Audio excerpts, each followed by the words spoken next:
me. It would have been torture. What do you mean? That's not funny. Well, it would have been funny if I did listeners? that Yeah. for the list, like for like you to tell that story somewhere.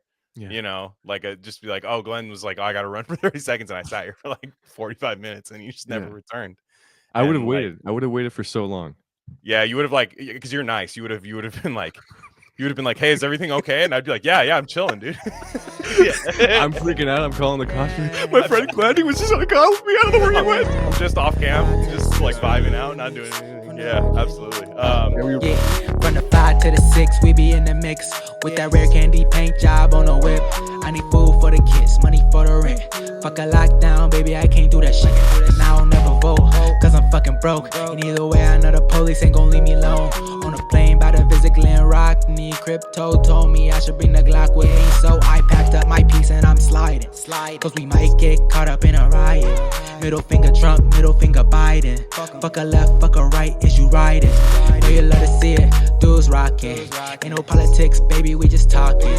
From the birds to the bricks, we be in the mix with that rare candy paint job on the whip. Who you with?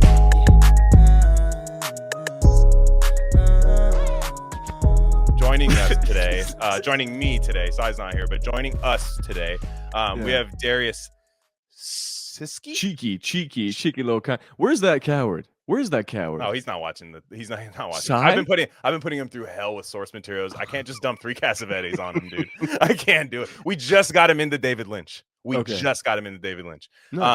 But is it really Cheeky? Is that how you say your name? Yeah, it's literally it. Because in Hungarian, just like in the movie The Brutalist, CS becomes ch.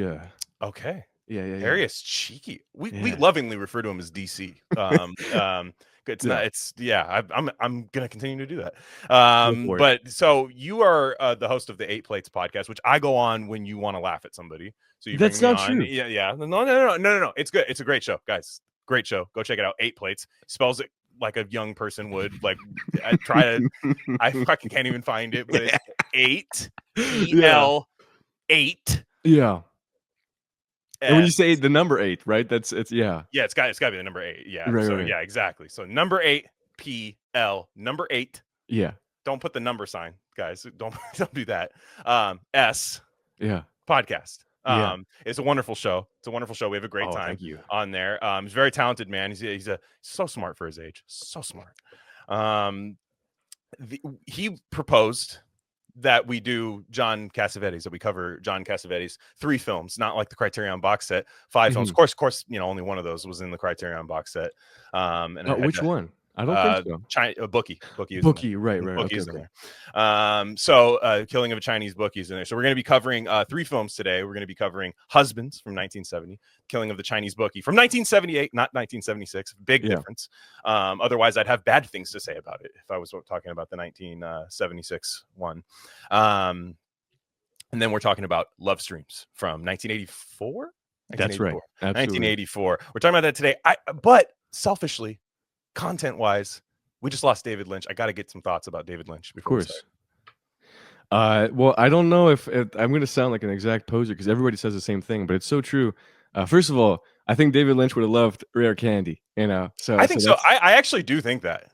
Because there's people I'd be like, oh, he wouldn't get like this. I think he would have a little bit of fun with us. But well, it's not gonna happen. Yeah, I don't think is that a real thing? No, forget about all this. You're just doing introductions for your show, whatever. You're all show business. I don't care about me. No one cares about the background of the guest. What I want to know you're already doing this. The dude, what cares about me? I care about you. You're on the show. The audience, of course. Dude, when I went on 8 Plates, everyone fucking loved it. We have a Discord, American. I put it in there, and people were like, "That guy's fucking hilarious. I like him. He's funny and he's smart." And he, like they like the dynamic of it. I like the dynamic of it because you don't watch sports, correct? You're not a sports guy. I used to bet so much. I stopped watching sports. But do you know who like Stephen A. Smith is and people like that? Okay, so they're like talking heads on like ESPN. Psycho killer. They are psycho killers, they debate. They just debate, but it'll just be like, I didn't like that. Tom Brady went out there and did that. I like that he did that. And they come in, and if I like that dynamic, you don't really get that in like art circles because everyone's scared to disagree with each other. And I Yeah, like yeah. that you'll just say something's bad, like or Why didn't you say good. gay? I would say gay. I'm allowed to say it. Oh, I'm allowed to say it too, but I want to. Yeah, you want to move. I, Let's get I- into real talk. That's what I'm saying. Like all the pleasantries, Glenn and I, we go way back. We go back to 2024. Okay, when we discussed the curse on the episode that never came out. it was cursed. Absolutely. So what I want to say is let's move away from all these pleasantries. Let's get to the real talk, the real shit. Are you trying to move away from that stuff? Because I've been thinking about that too. Because I feel like, what do you mean the like for example, calling everything retarded and gay. No, because it felt like a time like if it just comes out, I say it, but I felt like I tried to say gay there. That's why you know what I mean? Yeah. Like I was like, okay, I shouldn't have said that. Like, because it's like that's not what I actually meant.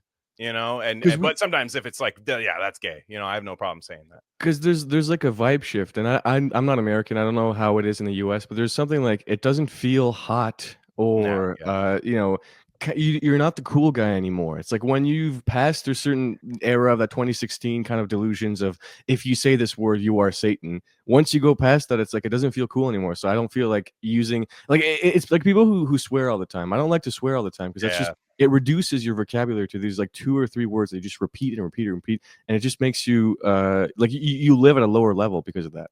Well, so the average prestige TV show cusses too, so it's like it's not really true. Yeah, you know what I mean? Like if you watch like Succession, which I wouldn't call cutting edge, even if you like it or hate it, it's just a show, and they're saying fuck every word, and it's not really. I just have kind of a potty mouth. Like it's just kind of the way it is. I don't know. So it kind of just comes out. Like it's tough. I mean, to be honest, saying like all the time sucks too, but I can't stop. It's dribbling. Yeah. Do you think that's part of like I just did it right there. And now you're gonna think about it. That's the problem. Yeah. but I think that's because you don't want silence, and that's consideration for your audience, which you love. Yeah, dead air is the worst kind of air. Right? I agree. Radio background, they say anything other than just nothing. If there's no music playing, if you can't get the song playing next, like you have to say something. It could be obviously within FCC guidelines, but like you have to say something. And like you said, it's your turn to talk. You have an idea. You gotta. All right. In basketball, you don't just get the ball and shoot it from wherever you're standing. You got to dribble a little bit. You got to find a spot. That's what I used to do. I used to play basketball as a kid, and I used to throw all the time, and people would hate me for it. Yeah, like pressing square on your PlayStation, dude. You're just like, like you guy doesn't know how to play the game, dude. Now think about this for a second. You do all these crazy moves, and one time it works. You're the legend forever. Yeah, it's the guy that came on the freaking game and shot right away, and we won. That's huge. Yeah, they make like Disney Channel original movies out of those guys. Your earbud, yeah. The Irish, dude. That's how you down there, yeah. But anyways, Cassavetes. Yeah, let's do. No, what I mean is we got to talk to David Lynch. David Lynch. But before we do David Lynch, we got to talk about the real stuff in general. Like if we talk David, I don't want some. I want the real stuff. Okay, I'm sick and tired of these shows. Not yours, obviously. Middle finger Trump, middle finger Biden. No. Rare Candy, Crypto's High said, bring a Glock with me. I love the show.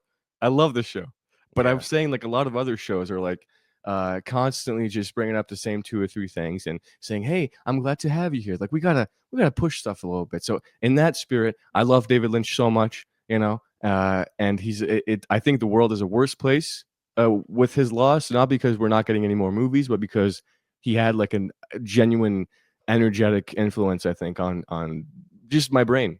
And I'm not the center of the world, but I mean, a lot of people feel that way. I think that they have, when you know that this person's alive somewhere, it doesn't matter that you have nothing to do with them and they're not making movies, but it creates calm, and that calm is now gone. So that's very sad. It is sad. Now, what's your favorite Lynch? Chris Lynch. Oh, okay. No, mine's John. No. John Carroll Lynch, dude, that disgusting fat guy. No, you don't watch football. You don't watch football. John Lynch was a Hall of Fame football player. But anyways, John Carroll Lynch, who was the star of the Zodiac movie by David Fincher. All right, whatever. Oh, he's great too. He's second. Sorry. Yeah. This is horrible. I'm trying to. You know what the thing is? I'm trying to move away from. I don't edit, so can you not play games like fucking like? I know how you do things. You're like, I'm the master. I can't wait to chop this. I don't do that. So chopped and screws. Okay. So sorry. Let's give an actual answer. I don't know about probably Twin Peaks. I'd say Twin Peaks. Okay, okay, that's correct, by the way. But I just mean feature film. Is it Fire Walk with Me? Is that what you meant? No, do you count The Return as a feature film? No, but that's the best thing he ever did. But I just mean, okay, you know, the feature films. There's not too terribly many of them, so like, yeah. It's tough. Can you say yours first? I was revisiting. I haven't revisited all of them, and I'm again newer to a lot of this stuff. So in 2020, 2021, I spent just like that year just kind of like watching all of Lynch with Twin Peaks and everything, and originally off the bat it's Blue Velvet, like wow, you know, amazing, but that was kind of an entry point to me, and I still love it, still think it's fantastic. I think it's Lost Highway for me. I think it is. I was gonna say that, but I hate some parts of that movie so much that it's hard to get over them. I don't know, it's really fun. I just love Bill Pullman walking around with, like, you know, Wigger new metal playing. It's just nothing in a hotel. I mean, it's just, there's nothing like a roadside motel. There's nothing better than that. I don't know. Rammstein is new metal too. That's crazy. That's crazy. No, it's a crazy not. view. No, I was thinking, no. I was thinking something else was playing at the time. Not the Rammstein song. I had a different song in my mind that was great soundtrack, by the way. Just from the get go, the David Bowie. Sorry, you know, I'm Deranged. Fantastic.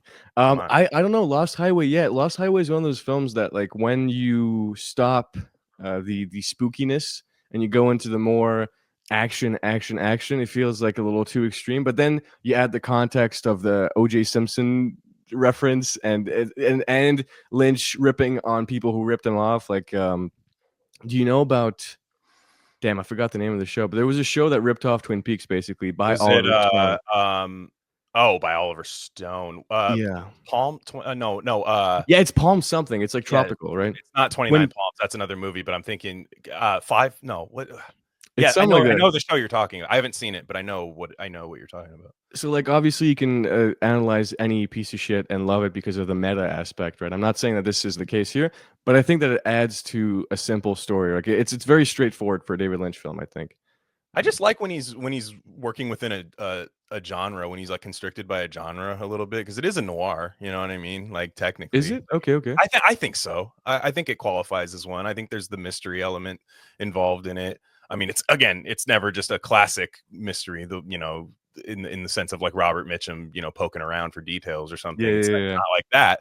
But I think that he's about as when he's like constricted by like a classic genre, a genre that he respects, right? Like one that all the great ones like respect that genre. I kind of like the way he still found a way to play with it a little bit and be like, I can't just make a mystery. And I love it. I think it's like hardcore. Like, it takes me back to like Skinamax days, dude. Like, back in the day. Like, I think that's like kind of like having the previous channel loaded so your parents didn't see what you were watching. This is not your generation. It's a bit before my time, yeah. But I understand. Like, the for me, this is probably the earliest adult memory I have of film watching. So, like, just when I was like 19, I was getting into David Lynch and everything. So for me now, it's sort of a backlogged memory as well. But have you done a revisit at all? Yes, actually. Well, that's the thing. It's no, I'm not going to say it caused his death or anything, but I did start watching his movies just as the year started, basically. So okay, so you would say, I mean, you haven't committed to Lost Highway. I haven't, because it's a fantastic film. Definitely, what I will say this for sure, it's not Mulholland Drive. Can we say this? That's a great picture, but it's definitely not number one. I want to say, I think it's a good access point though. Like, if you're trying to show somebody who doesn't know what David Lynch is, if you show them Mulholland Drive first, they're probably going to like it and then want to see more. And then, but for all the wrong reasons, and I hate that person, and I want to kill him. Well, just like John Cassavetes, I love John Cassavetes, but if the first film you see of his is A Woman Under the Influence, then you don't get the right picture. You think it's like one of these like proto indie mumblecore guys, and it's not the case. Well, I disagree with that, but we'll talk about that later. We'll put a pin in that. Brother, how long do you want to stay? I mean, I could talk Cassavetes for 10 million hours. Well, I would like to structure it, because that's not the first Cassavetes that I would like to talk. sorry. I'm terrible at this. You know how my show is? Yeah, you know how crazy it is? Yeah, I operate. I'm not trying to be weird online schizo. I'm like that. So I'm so sorry. If we have a structure, let's stick to it. It's not a structure. Look, again, is Lost Highway square? We could do this. We're operating within the confines of a radio show. However, we can take some creative leaps if we'd like. That was not one of them. The one you tried was not one of them. That's fine. We're going to get you right back to the episode, but I just wanted to let you guys know of a few other things we offer at Rare Candy Industries. We have a Substack with free and paid subscription options. Free subscribers get access to all written content. That includes Bob's Red Pill. That's the best thing going on the internet right now. Trust me. Paid subscribers get full access to our premium episode feed. And that's just every episode we don't necessarily want to share with the general public, if you know what I'm saying. Again, that's rarecandy.substack.com. We also have merch. That link's a little long for me to say right now, but go to the description, go to our merch store, and find a shirt that's right for you. We have Rare Candy shirts, Dr. Bronner soap label shirts, Rishi mushroom shirts, all types of stuff there. Check it out. There's got to be something for you. And lastly, check us out on social media. On Instagram, we're Rare Candy Pod, but on Twitter, we're at Rare Candy Pod 1. All right, enough of that. Let's get you back into the episode.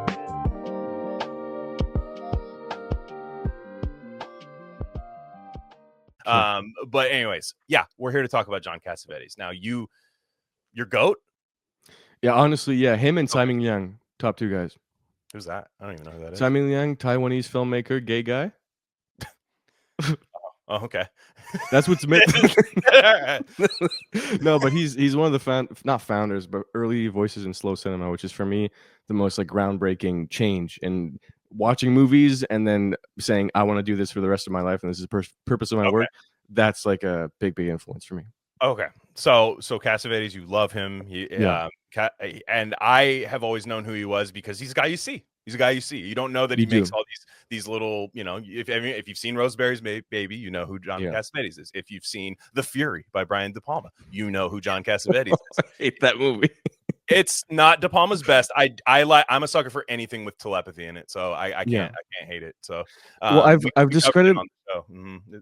Oh, I haven't listened yet, so I haven't listened to that episode. But I've discredited myself as someone who doesn't really have taste. But I think that two guys I hate in cinema more than anybody, more than Neil Breen or whatever hack you want to talk about, or Brady Corbett, who made the worst film of 2024, The Brutalist, which is a piece of shit.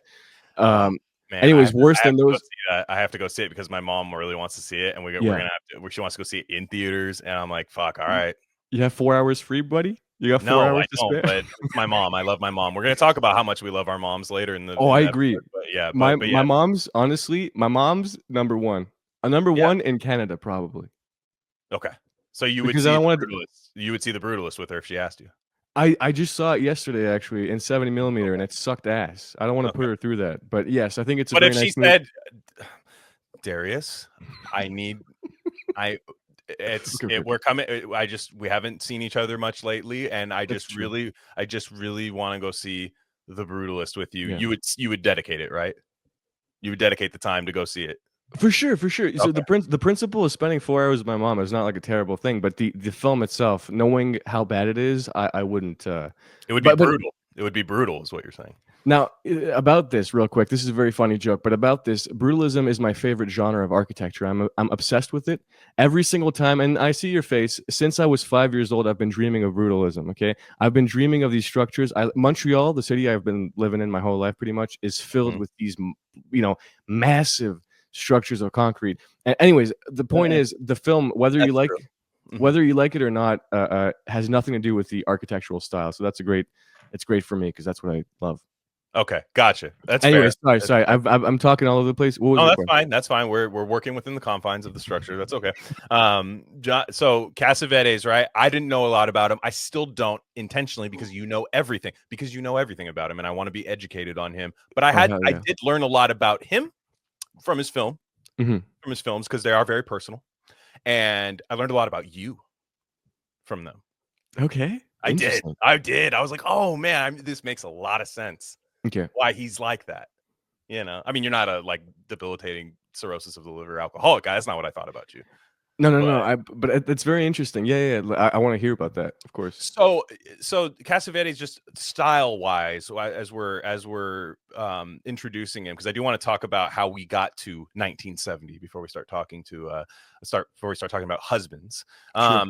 The Cassavetes kind of is like you in a sense that there is this contrarian element to him where you know, this is all just stuff I'm reading from internet stuff. So it wasn't like, you know, perhaps this is not true, but he would find out that people liked a certain cut of a film, and then he would go and start splicing the film himself. He'd be like, I can't, this is too well liked. I need to make this bad. Yeah. Or, you know, not bad, but just like you're not supposed to sit through there and just smile at the screen. Like when you watch a Cassavetes film, like he is not making these films for you to do that. You can go watch Rosemary's Baby. You can go watch him look all handsome and charismatic in those movies. Meanwhile, when you go check out his work, it's kind of a arduous process he puts you through a little bit. Absolutely. Is that correct? Okay. Yeah. No, you're correct. I don't know about the intentionally making it bad part. You know, like, but I mean, you corrected, and you're absolutely correct. Yeah. My tomato meter would go down. He wants his tomato meter to go down. Exactly. Yeah. Well, that's the thing. First of all, I can't accept that. I'm a huge egotist and, you know, maniac artist, whatever. But I'm not going to accept the comparison. But thank you. Of course I accept it. But I have to say on the show that out of humility, you're drawn to him. I think you're drawn to him. Yeah.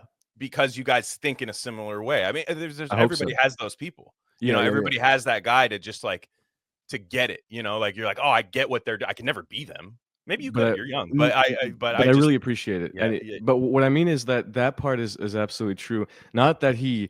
And again, I don't want to come back to the point that you corrected, but it's important to not confuse him with an edgy sort of filmmaker. Where it's like now a 50-minute rape scene and then Satan comes out. Like everything, like what you talked about was perfect. That's exactly it. It's not making it bad or inaccessible. It's making the viewer think a bit. And if that means adding a scene that makes them scratch their head or you know, removing that sort of good and bad, very clear cut duality, then that's what he's doing. So complexity and difficulty to grasp it would be the goal, I think. And to anybody who hasn't, you know, seen a Cassavetes film, I hope that you pick one up now, because there are some of his stuff is available on Max. It's not one Love Streams is on Archive, which I found out. Corrientes de Amor. Yeah, so funny. Honestly, I feel like you should have just rolled with the Spanish title. It would have been sick. But anyways, I love the Japanese poster of Love Streams. It's fantastic. But he's. I'm just trying to like contextualize it for people who are like film normies, because this is not an outright film podcast. There's people that just don't really watch movies on here. So, you know, to anybody who sits down and like, when I mean he's saying I want to make it quote unquote bad, it's to the average viewer who is plot brained, a slave to a certain kind of pacing. You know, when they watch a film where it's, you know, and right now you see it where it's people want to look at their phone and then, oh my God, Squid Game. You know, and like everyone's dying in Squid Game, and then you look back down at your phone when the Asian people are talking, and like that's the kind of stuff that they want to get through. Cassavetes will make the Asian people talking scene way more than you want it to be, and he knows that you don't want it that way. Yeah. Right. You right? Like the bar scene? You like the bar scene in Husbands that lasts, like, where they abuse a woman for singing bad? I love that, actually. Yeah, it's the best scene. It's the greatest scene. But so again, and I'm going to stop saying this. I'm learning right now to stop making disclaimers for the losers. Okay, if you're a fucking disgusting pig, you should be that. You know, whatever. I don't even talk to you. Quit listening. Okay. But I will say, everybody. No, now nobody's listening. So, no, but what I'm saying is I don't want to make disclaimers, but really I think it's important to you know, separate him from just an edgelord, and that's not what he is at all. In the sense that he was an edgelord. I don't think. No. But no, you don't say this. But in the way where you have normie friends that see things in a certain way, I have the other way of like the weirdos, the artists, and I'm disgusted by that, because you're not smart, you're not beautiful, you're not cool for being just weird. He's not avant-garde enough for your friends. That's not what I'm saying. I'm saying people who are completely talentless want to be ugly as a show, as their personality. They take this as I'm cool and special because I'm the worst and I suck, and I hate that.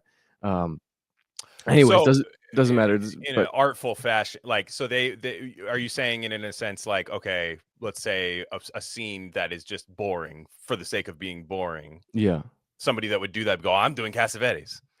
Well, you see, Cassavetes I don't think would be boring. I think if you compare it to like very calm movies, it's very energetic. It's a lot of shouting. It's tiring. You know, it's soul draining. It's tiring more than too boring. But boring, it really depends on the person. And again, this is a wide topic, I guess. But for me, boring is quick cuts recently. And it's not to say that I'm so smart. And you see, disclaimers again. It's a disease of mine. But really, well, you're smart. I've already said you're smart, so it doesn't matter. No. But you know what I'm saying? Like, I prefer a longer take because it takes time to emote. I need connection to feel something.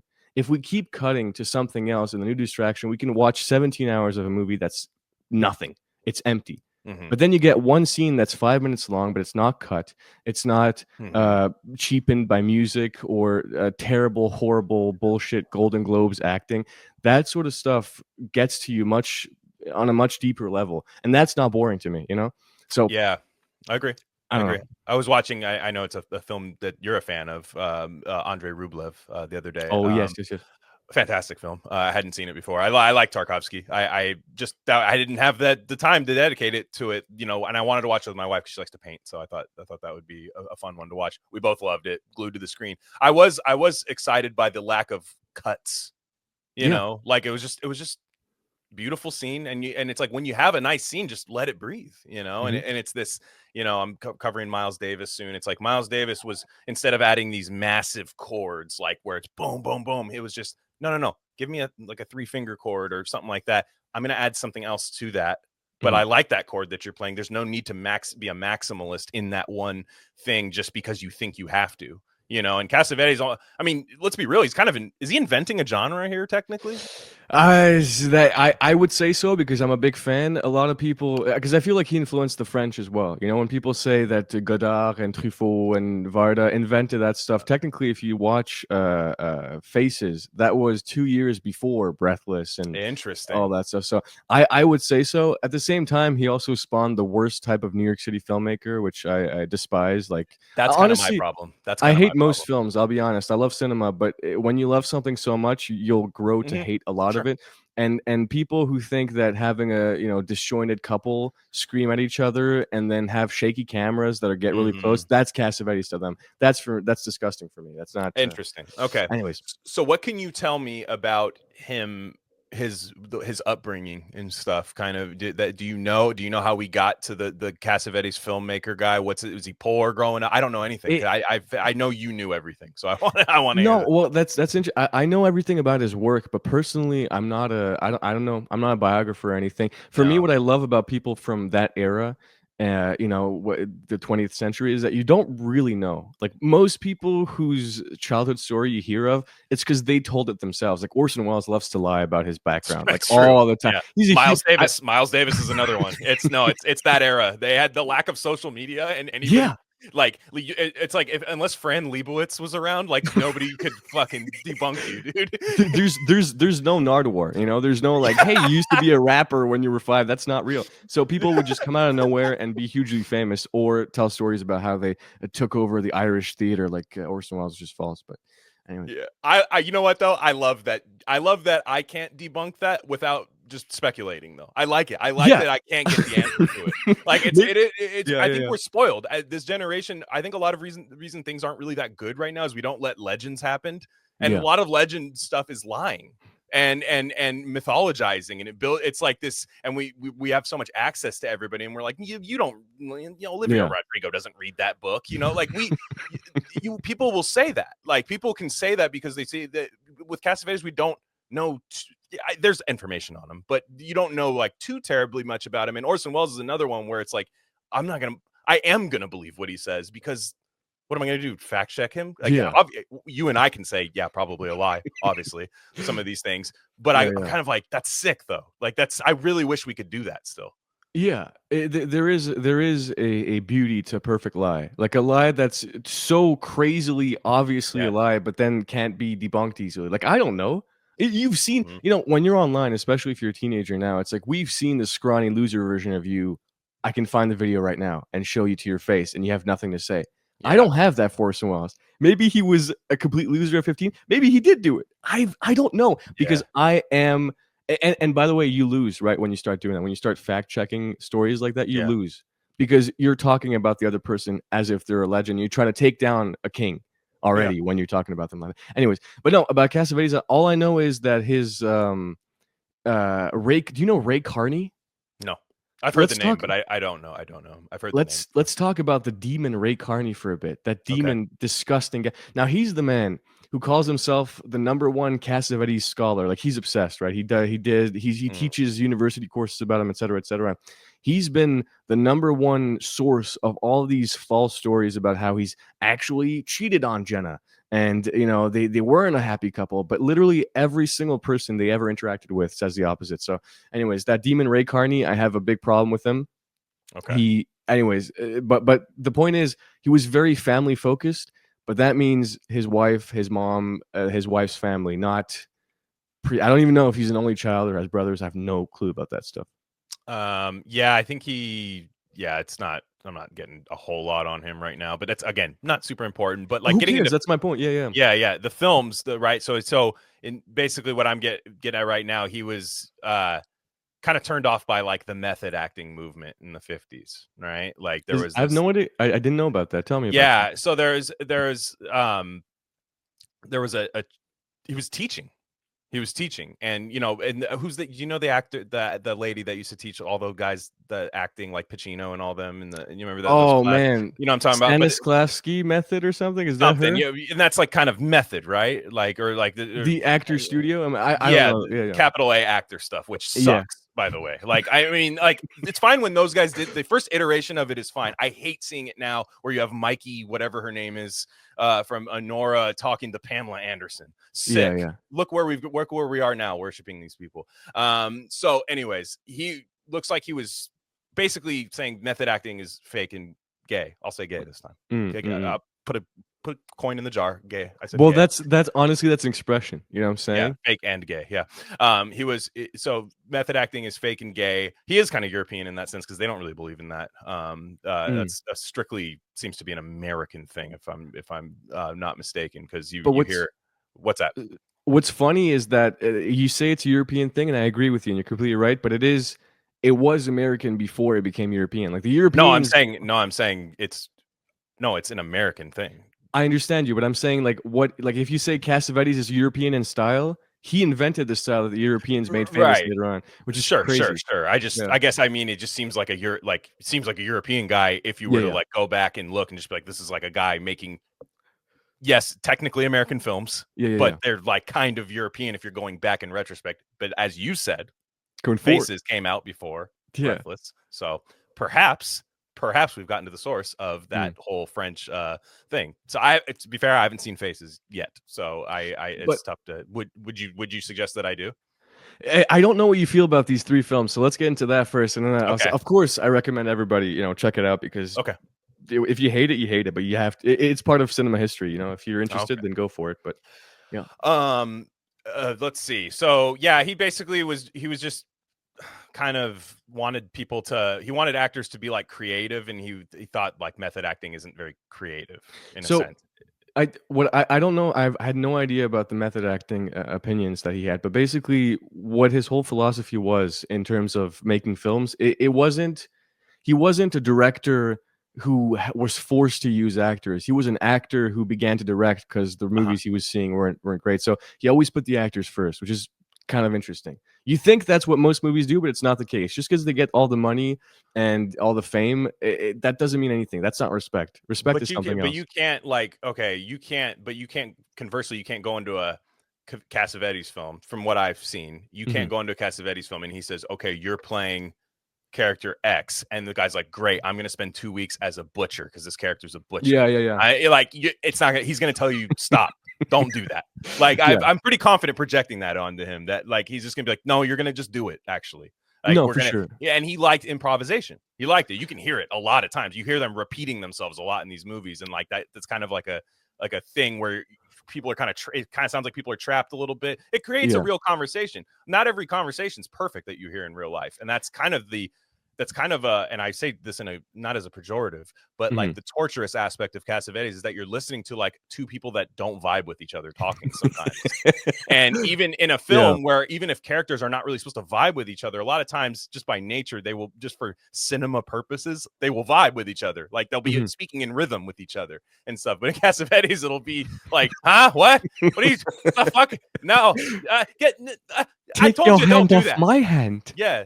Lady, You got your hand on my hand. Yeah, Take you your don't talk hand about off my insurance. You don't talk about insurance. You know, Anyways, yeah, no, so exactly. but so here's why I get all Reddit on you. The problem I've read all the scripts. I have them actually. If you're interested, I have all the scripts, all the screenplays to Cassavetes films.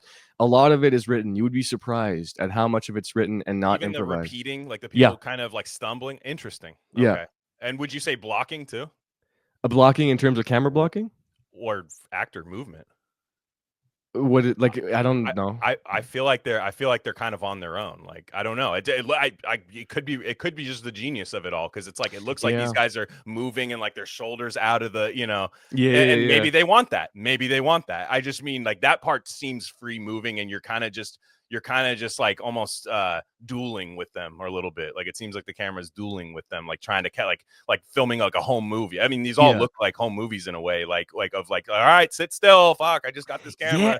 No, so this is what's super interesting. I know you talked about this on your show. I am a fan. You keep pretending like I don't listen to the middle finger Trump, middle finger Biden. I love the show. I'm not even joking. This is not. That's the thing that happens in the first minute of the show. So thank you for saying that you listen. No, but really, and I know that you're not like a nerd type guy on the camera aspect and everything, but it takes such skill to make it look like it is a home video, but it's not, because the lighting. The simple lighting of everything he does is so beautiful, so wonderful. Yeah. Now, I had, and this is sort of a stupid anecdote, and you can cut this out if you want to edit. I'm not cutting it. I don't cut things, so just don't say it if you think it's dumb. But I don't think it's dumb, because you always think everything's dumb that you're about to say. Because most things are dumb. Anyways, okay, but really, the thing is, until maybe a year and a half ago, I was convinced that modern cinema was ugly and disgusting because everybody was shooting on this digital format, and it was a film thing. Now, there's this hack from New York, and this is very crazy that I'm mentioning him because he's not worth the mention, really. Peter Mahaffey, or Isaac Mahaffey, or something like that. Anyways, the guy shot this film on 16 millimeters, so complete film gear. He had a real crew. It wasn't just him and his girlfriend or whatever. And that film, his film, I forget what it's called, but that film proved to me that the ugliness that we see is purely a skill issue and a lighting thing. The format doesn't matter. Since then, I've been relieved because everything I've shot so far was digital. I thought that I don't know. I thought I was making extra effort to make it look nice with digital. It's not the case. The camera format is not what matters. No, and what I'm getting at is strictly just the actor movement. I feel like he just knows these people, and yeah, maybe there's a surprise movement that might happen, and that's why you might see Ben Gazzara's half of his face come out, which is fine. It looks great. I just wonder, like, was it in his mind, like, I'm going to get half of his fucking face right there at this exact moment? I feel like it's a happy accident. He doesn't do cinematography. That's very important as well. He obviously think of shots, but I think Victor J. Kemper did the cinematography on Husbands. That was one of the bigger budget movies. Then that failed miserably, and the studios were like, we're never giving you money again. That's why he was forced to make the masterpieces that we saw later. Anyways, but then most of his films were shot by Al Rubin, who was the producer of the films and a good friend of his. So it was sort of like he understood the vibe of Cassavetes, and he's a big part of it because of the camera movements, but it wasn't Cassavetes himself operating the camera all the time. You see him with the camera. So he does getting close, especially for Jeannie, like Jenna Rollins. He was very up close with her, very personal, but it wasn't like he wasn't a cinematographer turned director. You know what I'm saying? Like, it's very important to me. I keep repeating this. He was an actor's actor. So for him, rehearsal was the most important. He would rehearse for days and weeks. Once the scene was perfect, then we're shooting. It wasn't like other people who I know where they're just like, hey, geez, we got SAG-AFTRA critics. Fuck, we got a week and a half. Okay, get this actor here. We'll just shoot everything and we'll see what happens. Like, anyways. And he bought himself some time. You know, now you say we'll talk about Husbands isolated here, but he from what I know just from hearing about Cassavetes is that he would do these feature films, these appearances, perhaps on Columbo or whatever, you know, wherever you'd see him pop up. Can we talk about Columbo for a second? We will, because we're going to talk about Peter Falk in a second. But what I'm saying is you get he's taking his money. It's kind of he's buying himself autonomy a little bit, right? By doing these things. So he doesn't have a week and a half. He's like, we'll get this done. He's like, I know all these people. I can probably get them on a kind of, you know, who knows who is getting paid what, but it's kind of like, hey, you're my guy. You know, we'll figure it out. Like Ben Gazzara, Peter Falk, all these guys. Like you can. So you have that luxury, but it's also kind of an interesting process. Like, because some people I think a lot of people wouldn't do what he did if they were as passionate as he was. And what I mean is a lot of guys who are just such like, I'm cinema, like I'm making this beautiful film, not even in a bad way, but these like, I'm doing this. They're not going to be like, I'm going to do this little TV fucking thing for money real fast. I can't do that. I'm in cinema or something. Especially back then when the divide was pretty big between television and film. Like, but he did it. Because he had his eye on the prize, which I always love. Yeah, so I don't agree with this. I agree with the mentality. Dude, if you're praising Cassavetes, I'm co-signing, okay? A few things. I don't know, but first of all, Columbo was not just some TV stuff. Columbo was high art, and you'll see it because it was on TV at night, though, because TV used to be good. You didn't grow up in an era where TV was good. So it's high art because Twin Peaks was on fucking TV. Yeah, but at the same, I mean, the X-Files were too. And I love the X-Files, but that's the level of What are you talking You love the X-Files? You're like you're X-head, you're a believer? I mean, it's a good show. Okay, I don't know what high art is, but like I just no. It's a great. I just mean we don't like that. You used to be able to get East of Eden miniseries, 1981, fantastic miniseries starring Jane Seymour. It was made by the guy who did Dynasty and stuff. Like they used to put money into TV, but there was a lot of separation between TV actors and film actors. Like it was kind of. Oh, you're right about that. Yeah. So what I mean is Cassavetes would just do whatever. It's like this is work. This is me putting my hard hat on. Howard Rourke at the Rock Quarry. Like, and then but I know what I want to do, and I respect that because I have a day job. I'm not going to be John Cassavetes at any point, but I have a day job. I think you do too. And yeah, it's horrible, but but every time you're like, I do get paid this week, and I know exactly what I'm going to do with the damn money, and I like his workman mentality. I really enjoy that. True. I will say at the same time, I love those guys, and they're more men than I will ever be. At the same time, their idea of doing a job is acting. Okay, I love acting, but it's like, let's be honest. And it probably is, though. It's not, and to be directed, it probably isn't that fun to be directed when you're John Cassavetes. Yeah, but you can cuck the director. That's what he did on Columbo. Him and Peter Falk came in, and Peter Falk was so famous. Sorry, I have to bring up Columbo. I'm so sorry, but this is like the perfect play. No, but I'm saying you want to talk about it later. This is the Columbo moment. Peter Falk was being so, he was such an international star because of that show. People in grandmas in Europe. My dad, who grew up in Soviet Hungary, USSR controlled Hungary, knew and enjoyed Columbo, right? So I'm saying that's how big of a show it was, especially in those weirder places. Okay, he was so famous that the director was like, oh, I have to do this. Peter Falk would tell him what to do. He would tell the director what to do. And on that episode, Etude in Black, where John Cassavetes plays a murderous conductor, he just came in and directed the episode as well. So obviously the credit goes to someone else, but this is what I'm talking about. It's like a whirlwind of like, we know what to do. We know how to make it great. We don't care that someone else has the title or the job, etc. We're going to make it great either way. So they just cut the director on Columbo. That's why I brought it up. But on the other thing as well, these men did not know each other before husbands. Right.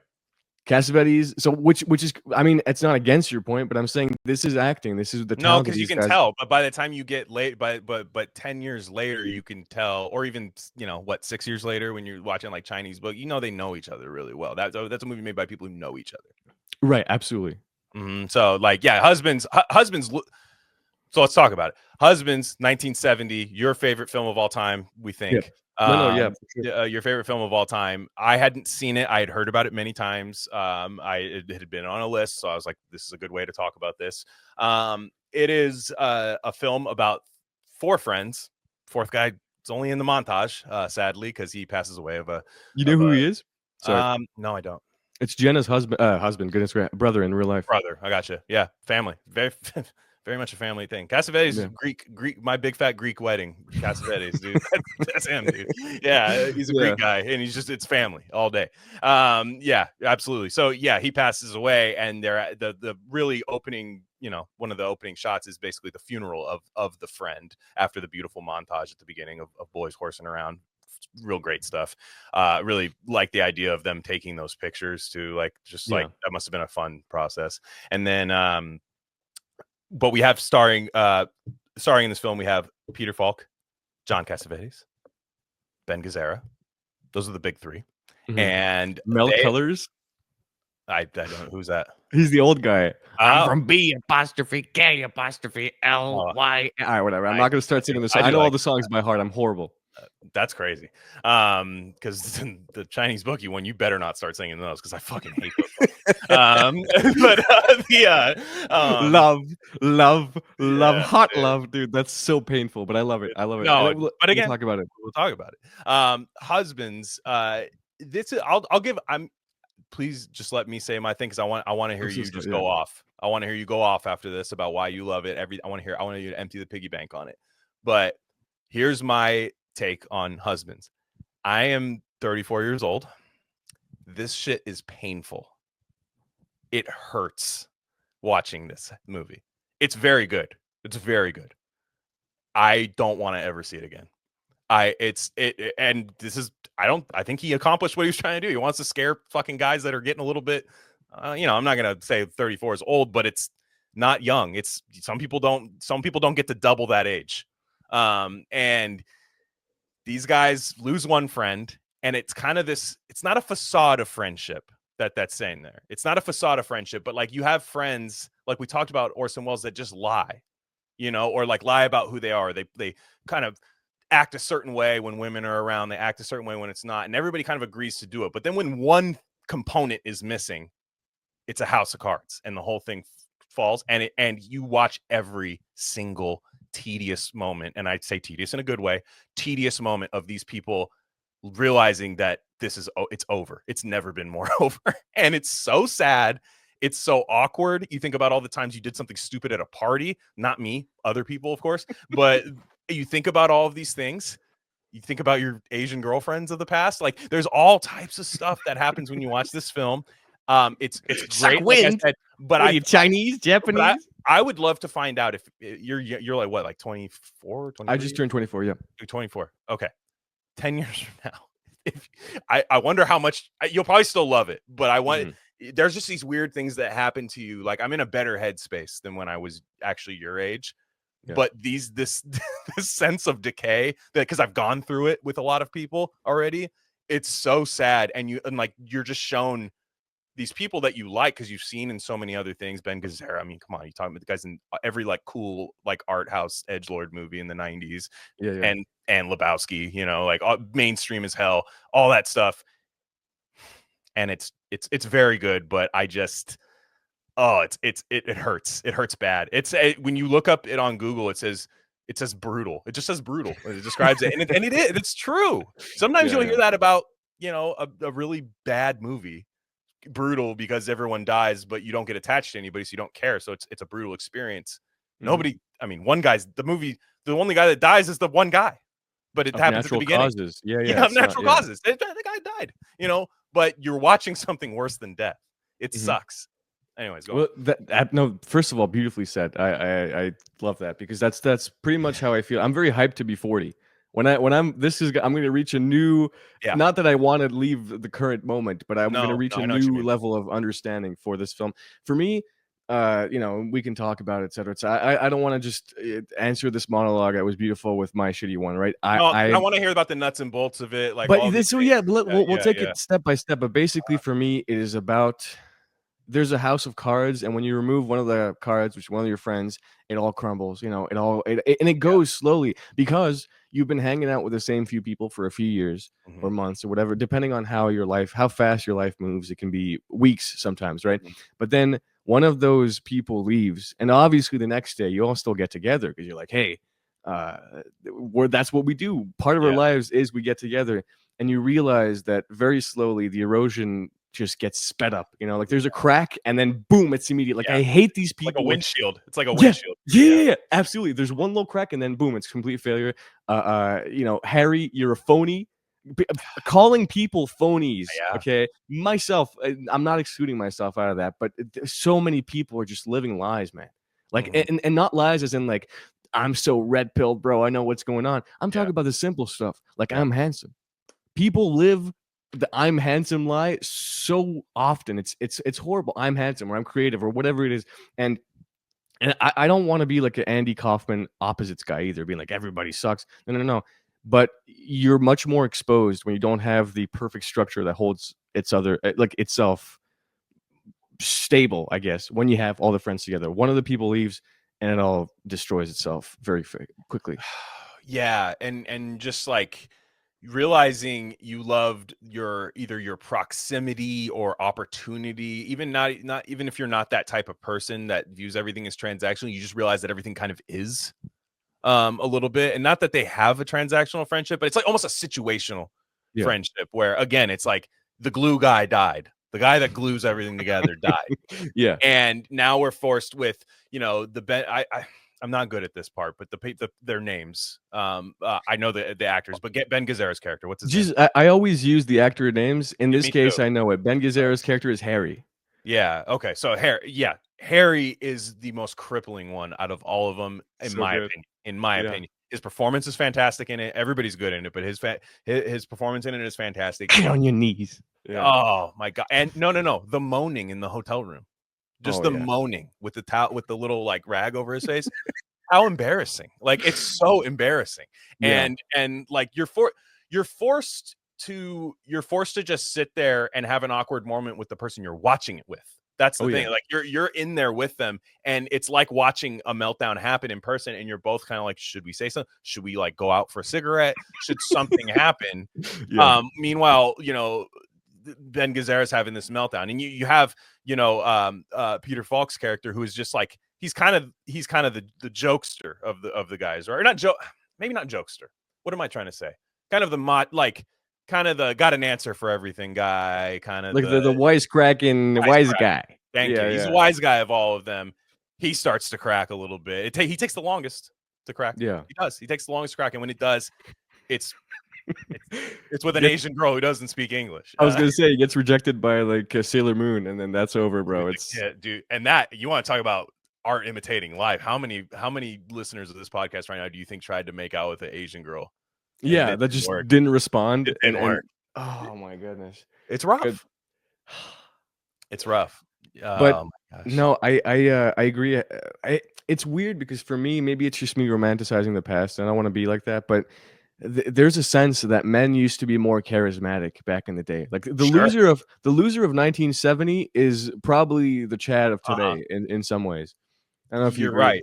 No, you're right, and I'll tell you exactly why. My wife's grandma is 100 years old.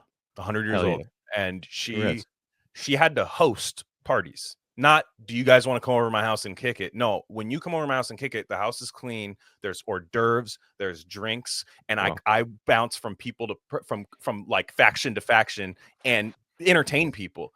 People don't do that anymore. You come over and people just kick back, and like it's a kickback. It's like it's informal. And when you get rid of the formality, and I'm not even saying we need to bring that back.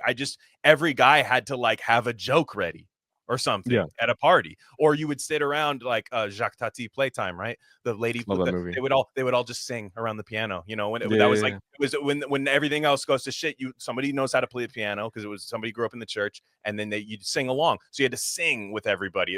Everybody had this, like, I had grandparents that would just go out dancing. They would just go out dancing. They would just go dance. And they weren't like, I don't think they were like the class, president or anything. Or whatever, they weren't the top 1% at all. But dude, that's a fantastic point. And yes, it goes a bit overboard in the Cassavetes films, but how many songs do people know today? I don't mean a refrain, but can people sing a full song from memory that's not like, and here's where the instrumental goes, or sorry, let me play it on Spotify, like actually singing a song? That's not real anymore. It's mostly a church, I would imagine, just because there's a lot of church happening back then. No, you had to sing in church. I mean, you had to like, I agree. You had to like, I would imagine, like, and then like your social function, people read more books back then too. Why? Because that was what was entertaining. If nobody was hanging out with you, if you didn't have, if they weren't available, if so and so were out of town, and well, that too. You were a loser in 1950. You'd become #1 programmer guy. You'd start NASA. Now you're a loser. You just scroll. Like it's. I feel like. Well, who started NASA? He had a bit of a different trajectory. Werner von Braun. Okay. He was a little. I'm red pill, bro. Had a bit of a different. He wasn't just a loser. But sorry, that's my fact check I get on you. So yeah. But you know what I'm saying? Yeah. What a loser. Sorry, I just like picturing like loses geek. Yeah. But anyways, no, I know what you mean. You're like you would be like, if you didn't have like any friends, it was like, well, I'm gonna like I gotta go to college forever, and like, I'm Yeats. I'm a poet. Yeah. There you go. Yeah, that's a good one. But yeah, like a couple scenes we talked about it earlier, but a couple scenes I love. Obviously, the first bar one where they've just decided like let's go black out. Let's just go black out after it's what our friend would have wanted. Which is it's a very wholesome activity to do. Like it's just it felt you don't tell your wives anything. No. I love the specter of the wife hovering like in the background off screen. She's not. You only see like one of them, I think. Yeah, you see Harry's. Yeah, you see Harry's, but everybody else you can just tell there's like a wife happening. Yeah. And you're like, that's another thing. Guys didn't have phones back then. You just disappeared. And then I'll call you when I call you. Like that's another dude. Imagine a completely different time. You get time to grieve as well. Like back in the day, if someone would just disappear for a week, it's like, oh yeah, their friend died. Now it's like you get 10 minutes of grieving time, and it's like, okay, it's time to post a story or something, brother. Come on. Social media post with a dove emoji, dude. But hey, here's the thing as well. With the funny, and this is just again completely useless for anybody who hasn't seen the film, but what I love is these small little details that what Cassavetes calls his wife when he calls her is Jeannie, which is Jenna's nickname. So that's sweet as well. Like there is a certain, I know, even when she's not in the film, it's it's beautiful. Mm-hmm. Yeah, when she passed, it was she got like a bit of a resurgence, and I know she's really only in one of these films that we're going to discuss, but just when she passed, I was just thinking, I'm a married man, and I was thinking like, damn, she had to live how long without him? Yeah, that sucks. Like just like every day. She was 94, I think, when she died. Yeah, it was just last year. I was like last year, right, or maybe a year and a half, something. He died at 59, so he was very very young. So but anyways, they're at that bar. And they're singing. Everybody's just singing. And this is a completely foreign event, even to me. Like, this is not even my generation. I'm like, that's crazy. You just go to the bar. There's just 5 different kinds of spirits around. There's a barman for your table, basically. Yeah. Like, his only job is to fill up the beer for everybody and pour shots. Yeah, just pour. Yeah, you're just, man, you kidding me? Like, probably the whole table costs probably like $17. Oh, yeah. It was just nothing. And these guys they're singing, and one woman's like, my turn. And she starts singing. Yeah. And this is the beauty of Cassavetes. They don't wait for her to stop singing, and everyone go, boo. Yeah. While she's singing, and he's like, you're not good. While she's singing, no, you're not good. You're bad. You're bad at singing. My favorite probably line of dialogue of, I would say maybe cinema, is when she, for the 7th time, starts singing her song, "It was just a little love affair." Okay, and then Cassavetes just starts tapping on the table to disrupt her, and Peter Falk is like, I agree. That to me is so good, man, because it says a million words with only like the most beautiful poetry and the most beautiful dialogue is always written with these normal words. It's not when you use the $20 words. It's not when you use a nomenclature and make links to the Hebrew Torah or whatever, and then the scientists and the numerology. We're not talking Tool here. We're talking the very simplest of expressions, and it's so beautiful. And also, if you see in that scene, it starts like, okay, we're just having a fun time, but the tension builds. There's one woman that sings a song, and then the other woman cuts her off by singing her song again, just so she doesn't get the prize. Like it's building, and then at the end, the 3 guys are like, we're just gonna fuck this woman up, dude, with her stupid ass song. We hate her, and then so every time they go between you're terrific to you're terrible to we love you, why do you hate us? But all 3 of them kiss her on the mouth like multiple times. Harry steals her hat, and he's wearing the hat during the puking scene. What a wonderful, just it's Clockwork Orange pranks on these women, just a little short of what that happens in that movie, but just they're like doing that. It's like tormenting this woman. It's a good point. There are droogs in some aspects. Droogs. Yes, droogs. I was searching for the word. I couldn't remember what they were. They were droogs. They were doing that. Snap back to reality. Oh, there goes gravity. You got to go home and talk to your wife. Rough scene. Are we going? Sorry. Are we doing scene by scene? Because I really want to talk about the puking. No. I mean, you can. I've just moments that. Yeah, he does puke. They do puke after. No, but that's the most important. Do you agree with this? Someone who doesn't puke after a long night of drinking, I don't trust. I hate these people. These people are venom.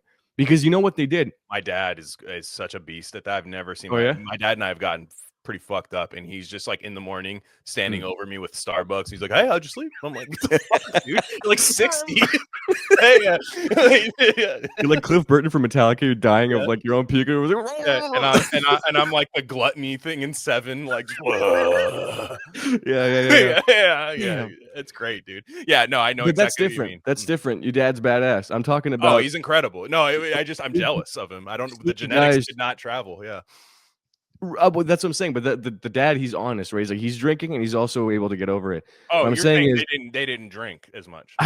Usually no, Yeah, especially people who are my age. I've seen people like that. These people are snakes. They're the real rapists. Okay, they're the people that wait for you to get sauced up and then secretly create their devious little agenda because they only drink a sip at a time, and they're having like a beer to your 4, you know. Yeah. I see what you mean. No shots. They're like 6 beers deep, buzzed enough to like be like, yeah, dude, fuck yeah, you know, like do that. But yeah, then the puking scene. You're right. That's true. You're seeing like the kind of different, and you love to like insert the friend. Like, what was the friend doing? You know, the other guy, was he the life of it all? Is everybody competing to be the life? Yeah. Well, you know, like I love that mystery of him in there. And on that too, as well, like I don't want to sound like that much of a loser, but you do feel, especially on rewatches, it becomes almost this is a comfort movie for me. I've seen it 10 times last year. Like that's how much not for me. extremely uncomfortable. But like there's something in it, and I can't put my finger on it. It's not the time, it's not the actors. There's something in it that I just want to go back to. But when I watch the film, after a while you do feel like you're the ghost of that fourth friend, in the sense that you see these guys interact and you want to tell them like, hey, you know, chill at this point or that point, but there's like a glass wall, you know, like protecting you from interacting, but you're there though, you know what I'm saying? You're present, but you just can't interact. I don't know. Absolutely. Yeah, like I said, go back home. Harry has to go talk to the wife with the mother-in-law present, who becomes a hostage in the situation. It's kind of shocking. Like the argument they get in. And this is another thing though. Is everybody not aping this like yelling thing? Like I just feel like that's everything now. You talked about it earlier, but like what why does it work for him? Is it just because he's one of the first guys that's really doing that? I feel like he's not the first guy to have a really intense yelling match that sounds natural. Could you like explain what you mean by that? Because in my head, what makes it work is the fact that they're so bad at talking.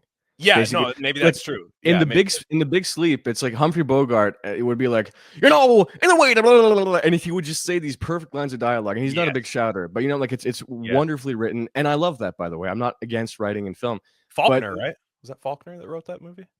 I think it's a book. No. Chandler wrote the book. I'm pretty sure Faulkner wrote the script for that. I could be wrong. I'm a poser. I don't know. I've seen the movie. But anyways, what I'm saying is like the fact that it's so incoherent, but incoherence in a world where people still know how to talk is different than just fuck you, and then that's the end of the scene, you know?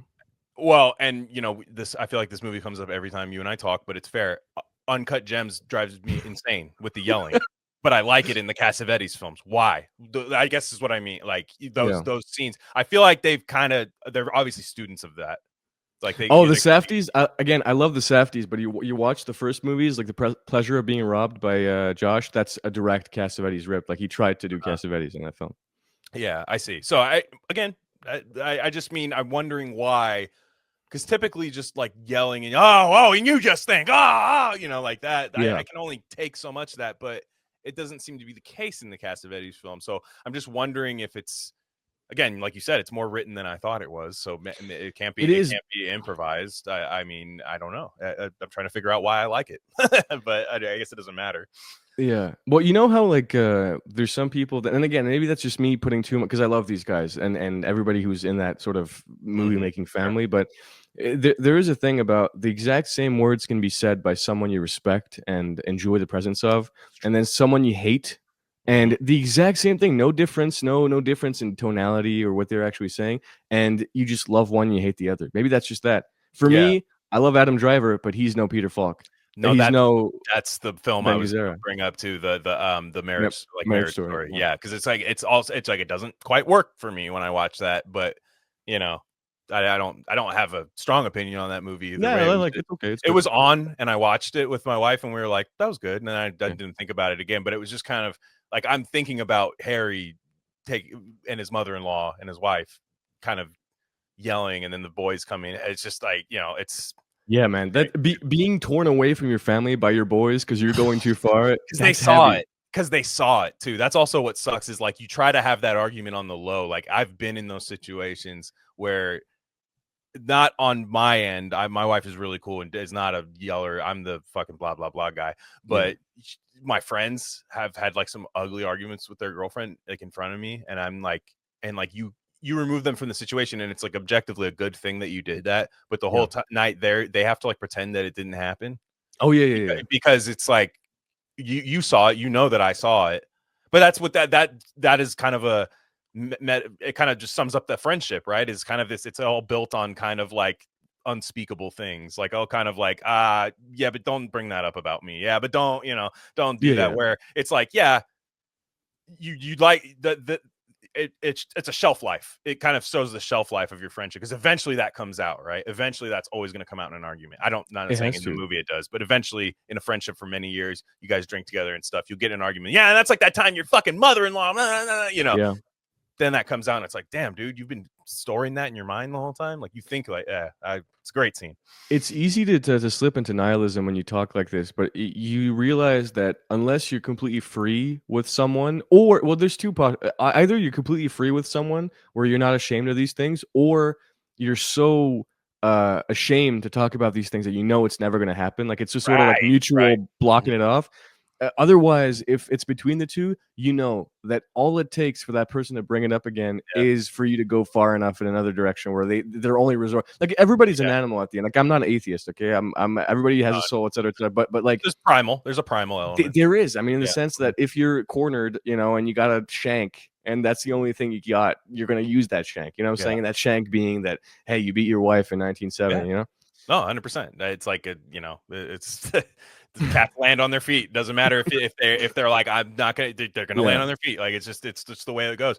So other parts of the movie, there's so much happening. Like so here's the thing, and we can talk about husbands forever, but there is this switch that I really want to talk about. Again, millions of great quotes. I love one of my favorite quotes is like when he grabs his passport and it's like, I'll go to Africa, China, and he like shouts China so his wife hears that. Maybe anyways, but the major thing in Husbands is that there's a complete switch. The first half, which is heavy, yes, but still somewhat fun. Once they get to the UK, by the way, kind of crazy as a destination to go crazy with the boys. They go to London. Everything, that was weird. But everything becomes so nasty in that second half. Like that is pure. I love it. It's art, it's beautiful, but it's pure suffering from that point. There's no fun like, hey, we're drinking or whatever. It's like the anti-hangover. It's the anti-hangover movie. It's like you go there, like you're escaping, like again, not nearly the same quality of movie. I just mean it's like I like The Hangover, but I mean I'll tell you what, I'll return to that movie before I return to Husbands because that scares me. So The Hangover. Sorry. This is me being a nerd. There's a common thing between these two movies. Stu. The character Stu, played by Ed Helms in The Hangover, the fourth friend in Husbands is called Stu. So that's crazy.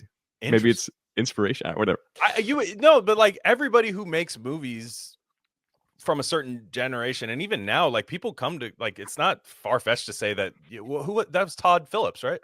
Yeah, Mr. Todd Joker. Phillips? Yeah, of course that guy's probably seen Cassavetes films before. For sure. Yeah, so that makes sense. The Ed Helms gets raped by the Joker in The Hangover. If you guys haven't seen it, what is it with male rape in movies these days? Lots of male rape. Our mutual friend Jack has a big thing on that, and it's just like I haven't heard it. It's fake edgy. It's like head smashing. Like it's in the head smashing tier of like the guy's head exploded. It's like every movie does that. So it's like it's like fake edgy because it's allowed. I don't think the intimacy coordinator steps in at all for male rape. I bet you the intimacy coordinator goes on lunch when males are getting raped. They're like, oh, is it just male rape? Okay, I was gonna I have an appointment if that's cool. It's so funny. Like, imagine that person's. Do they go from set to set? Like, hey, I got sex scene 11, and then that's crazy. That's crazy. Yeah, I have to go to Zoe Kazan's East of Eden later. Zoe Kazan is a loser child of a famous guy. Elia, yeah. Mm-hmm. Is it? or no? Yeah, it might be granddaughter, honestly, at this point. I'm not Okay, sure, but because yeah, I can't pass up an opportunity to spit on the Cassavetes children. I hate them all. Zoe Cassavetes, Zan Cassavetes, and the loser John Q guy all suck. John Q guy. Damn, is that a Cassavetes You don't know child? this? That's I know. I was very young when the movie came out. Nick Cassavetes made John Q in The Notebook, and I didn't even know that. anyways, That's funny. Yeah. all of them should eat dirt. Yeah, I gotcha. Yeah, that's is what it is. Nepotism isn't always. It doesn't always pay off for us as viewers. Sometimes, a lot of times, it does. I feel like a lot of honestly, times it does. But like for the most part, or not. No, for the most part, yes. This part, no. Yeah, UK. They're in the UK. Let's go get some girls. Let's go to the bar. No problem, right? It solves everything. It's these temporary. Like I said, it's temporarily trying to rebuild the house of cards, and you're like watching a guy do it, and you're like, just fucking throw the cards away, And it sucks because you hear about these people with lifelong friends. I feel like that's a lie too. A lot of times, like I had my grandpa. He was friends with this guy for like 30 years, dude. like boys. Mm-hmm. He gave him he hosed him on like a remodel job, like for like a floor. Never speak to him again. Just not even to talk about it. Just we're done with Ron. I was like, fuck, dude. Like it was over. So I'm like, were these friendships that we hear about for like years and years? I feel like the distance helps sometimes, right? Like the Welbeck has this beautiful thing in Serotonin where he talks about when you don't hear about somebody for a long time, you assume the worst because this is written in 2018, this novel, so it's social media is a thing. So you'll see their celebrations. Like he would be posting his cool shit, So it's like I feared the worst about my friend, but like I feel like those Orson Welles like Christmas card friendships. Like I feel like those are the ones that last forever because you're just sending Christmas cards to each other. But I don't know that you can like hang out with the same people forever like a sitcom. I don't know if that's real. Well, that's the thing too. It's like I'm telling you, it's easy to fall into these. Everything that's a common thought can be turned into nihilism, and I really hate nihilism, so I don't want to go into that. But it's reality. But there's reality. Yeah, there's reality in a sense that's like a lover that dies young is probably going to be remembered more fondly than someone who you have to live for 40 years. That's not against cutting all your relationships and being a cool Sigma in the forest, but still.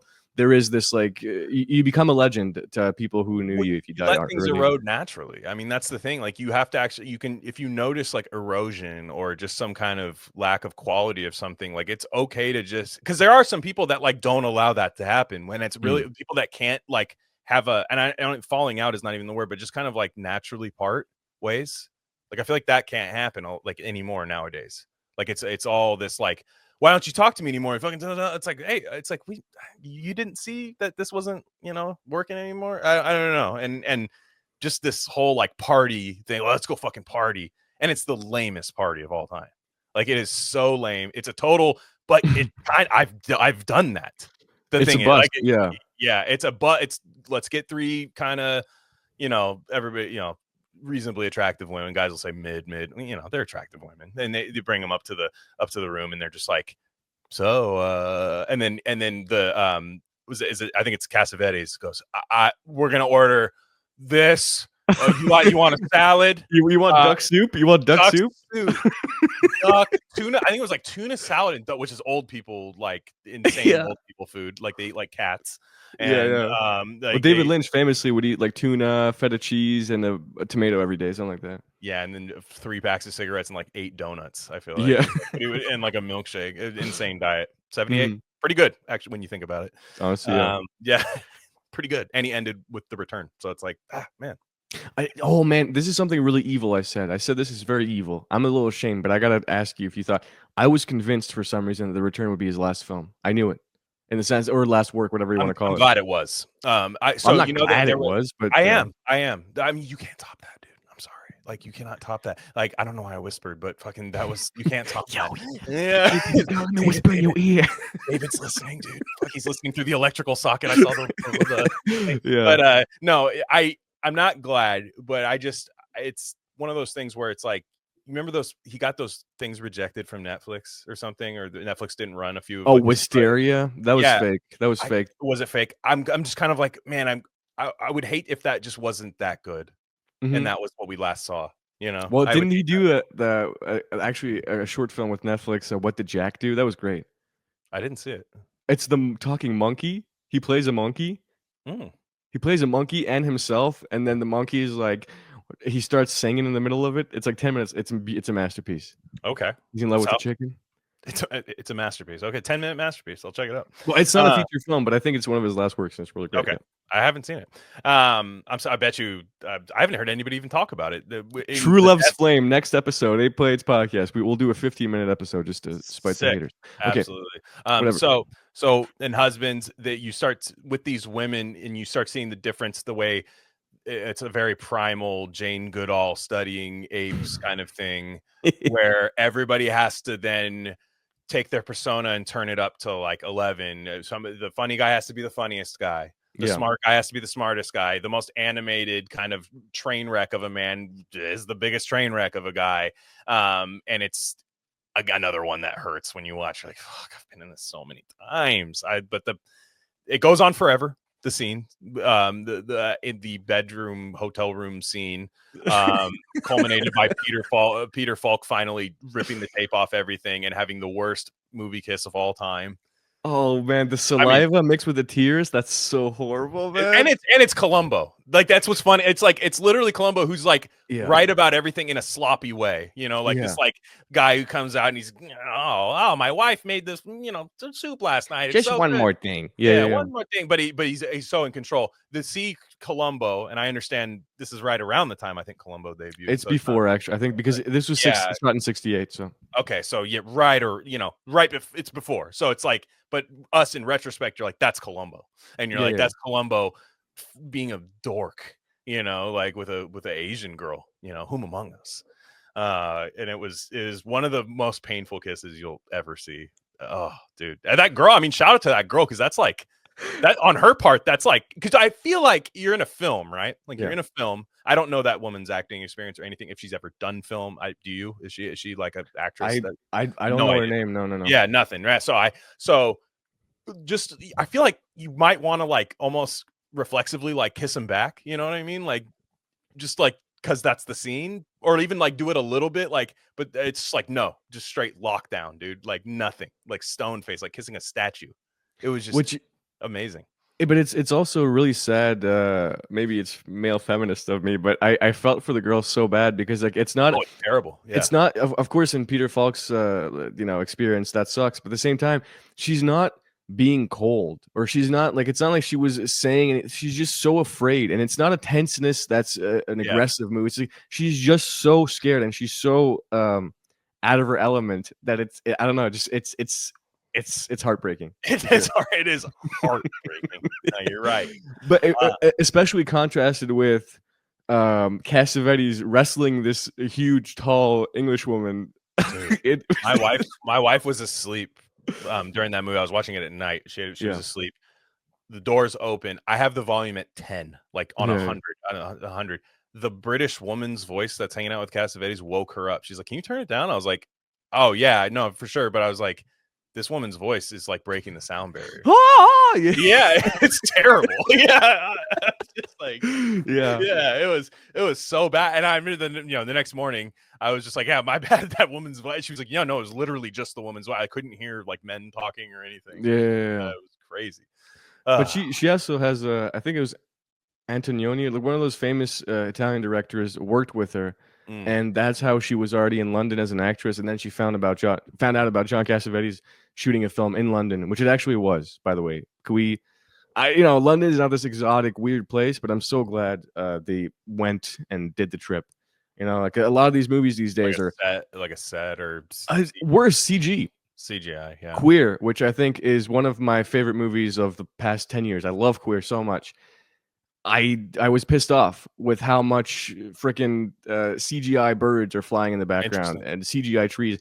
Anyways, but about that as well, Husbands was a 4-hour movie initially. Yeah, like, shit, dude. I would have offed myself, like because I know there's so much. Because are there cut scenes, or is every scene just like 15 minutes longer? No, that's what's interesting. He didn't cut scenes, I don't think. Sorry, he didn't cut the scenes that were kept in. He just cut other scenes. So this was what I talked about budget. It's like, why? You know, maybe in your head you're like, why? It's not that crazy of a film, a few locations, et cetera, et cetera. But this was really massive. They had this immense, because there's a documentary called The Making of Husbands. And there you get to see a few of these scenes that didn't make it in. There's a huge like ballroom scene, almost a Chinese Bookie, which you might have hated actually, but it's just you have a ton of people, like 100, 200 extras. Do that. Actually, he just has to do that in the movie. He's a showman. Yeah, he's such a theater guy, man. Like it's so funny. Yeah, I didn't really. Like I said, coming into this, I had only seen the long cut of Chinese Bookie and Woman Under the Influence, so I didn't really know a lot about him. But then it's like, man, no, that one thing he's gonna do is a little musical number. That's just one thing he's gonna do. And singing. At the first time I saw Husbands, I was like, can they stop singing? They sing all the time. I hate all the music in every one of his movies, even the like. I love it, but that one song where the girl's auditioning for him. I know we're cutting ahead, but the one where the waitress auditions for him. Right. That really sad song that they're playing. That's Bo Harwood, by the way. We love Bo Harwood. Do you like Mass State Lottery? I do. Shout out Jay Corrales. He used one of the Bo Harwood songs in that. So he's we love that, man. That song, every song in Mass State Lottery hits hard. The song in fucking Killing of a Chinese Bookie, it sounds like killing a Chinese bookie, like literally. It's what it sounds like. So they worked together for a long time. He did the score to all of his films, etc. Anyway, so it's a long time thing. Gotcha. Any other thoughts about Husbands? We do have 2 other films to get to, but that's why, honestly, for the sake of I have I can talk about this forever, but let's call back. We can always call back. By the way, people are gonna hate this episode so much, dude. If you listen to Rare Candy, go fuck yourself. I don't give a shit. Okay, we'll cut that for a commercial. No, we're not gonna cut anything. If you're listening right now, we're gonna cut it for a commercial as like the selling point for the episode. It's a little anti-marketing. I don't know if you've heard of it. Okay, yeah. But seriously, if you're listening right now, consider just ending it. You know what I'm saying? Not the podcast. Listen to the whole thing. But that's okay. Now I have to stop you there. This is a podcast about not killing yourself. So no. You have to end the show. You have to watch the whole show. Oh no, we're just getting started, dude. What are you talking about? Okay. Oh my gosh, dude. No, I'm saying you have to. I'm Peter Griffin here. The joke is that it's not a joke. It's just a recommendation. You should listen to the whole episode since you've already gotten this far. If you're listening, okay, gotcha. End the show. Gotcha. Yeah. Shout out. Also, go fuck yourself. Not you. I love Glenn, but I hate every single. You kind of like me. I don't know that you love me, but it's okay. That's all right. I think I'm Ben Gazzara, and I think you're Peter Falk. I am Mel Colors. We didn't talk about Mel Colors. I love Mel Colors so much. You know, you have no class. He says that to Peter, to Harry, because he just got too mad at his friends. Yeah. I also love. One more thing about Husbands. I also love the dentist scene. I love when Cassavetes just loses himself laughing really hard. He's his laugh. I love Mel Gibson crying in movies and Cassavetes laughing in movies. I think are my two emotions. Good. I think they're the best at both. In that, because his laughter. It's so funny when that woman just can't fucking get a hold of herself from. It's crazy. Whatever. Yeah. She actually plays in another movie that's really great of Cassavetes. I didn't recommend it, but it's the other poster in my room. Minnie and Moskowitz. Yeah. She's in the plane and she has a kid, and Seymour Cassel feeds her kid a carrot. Oh, well, I mean, Seymour Cassel. We're gonna see more. Of Cassel, yeah. My lord, are we? But that's pretty much it. Husbands, final thoughts. It's the greatest movie of all time. I fucking love it. You know. And our audience is pretty good about watching the movies that we talk about. I hate them though, so I don't really know if I like recommending a good movie to people I hate. You. Why do you hate our audience? I hate because they're gonna, it's preemptive. No, they liked you. They literally. Yeah, right. When I said the thing, they're like, "Hey, Glenn, I love the 8 plates." Thing that you were on, because anytime I'm on a fucking podcast, I link it in our Discord. Say, hey guys, I was on here. Everyone was like, "This is great." I was like, "Wow!" So, and I enjoy it.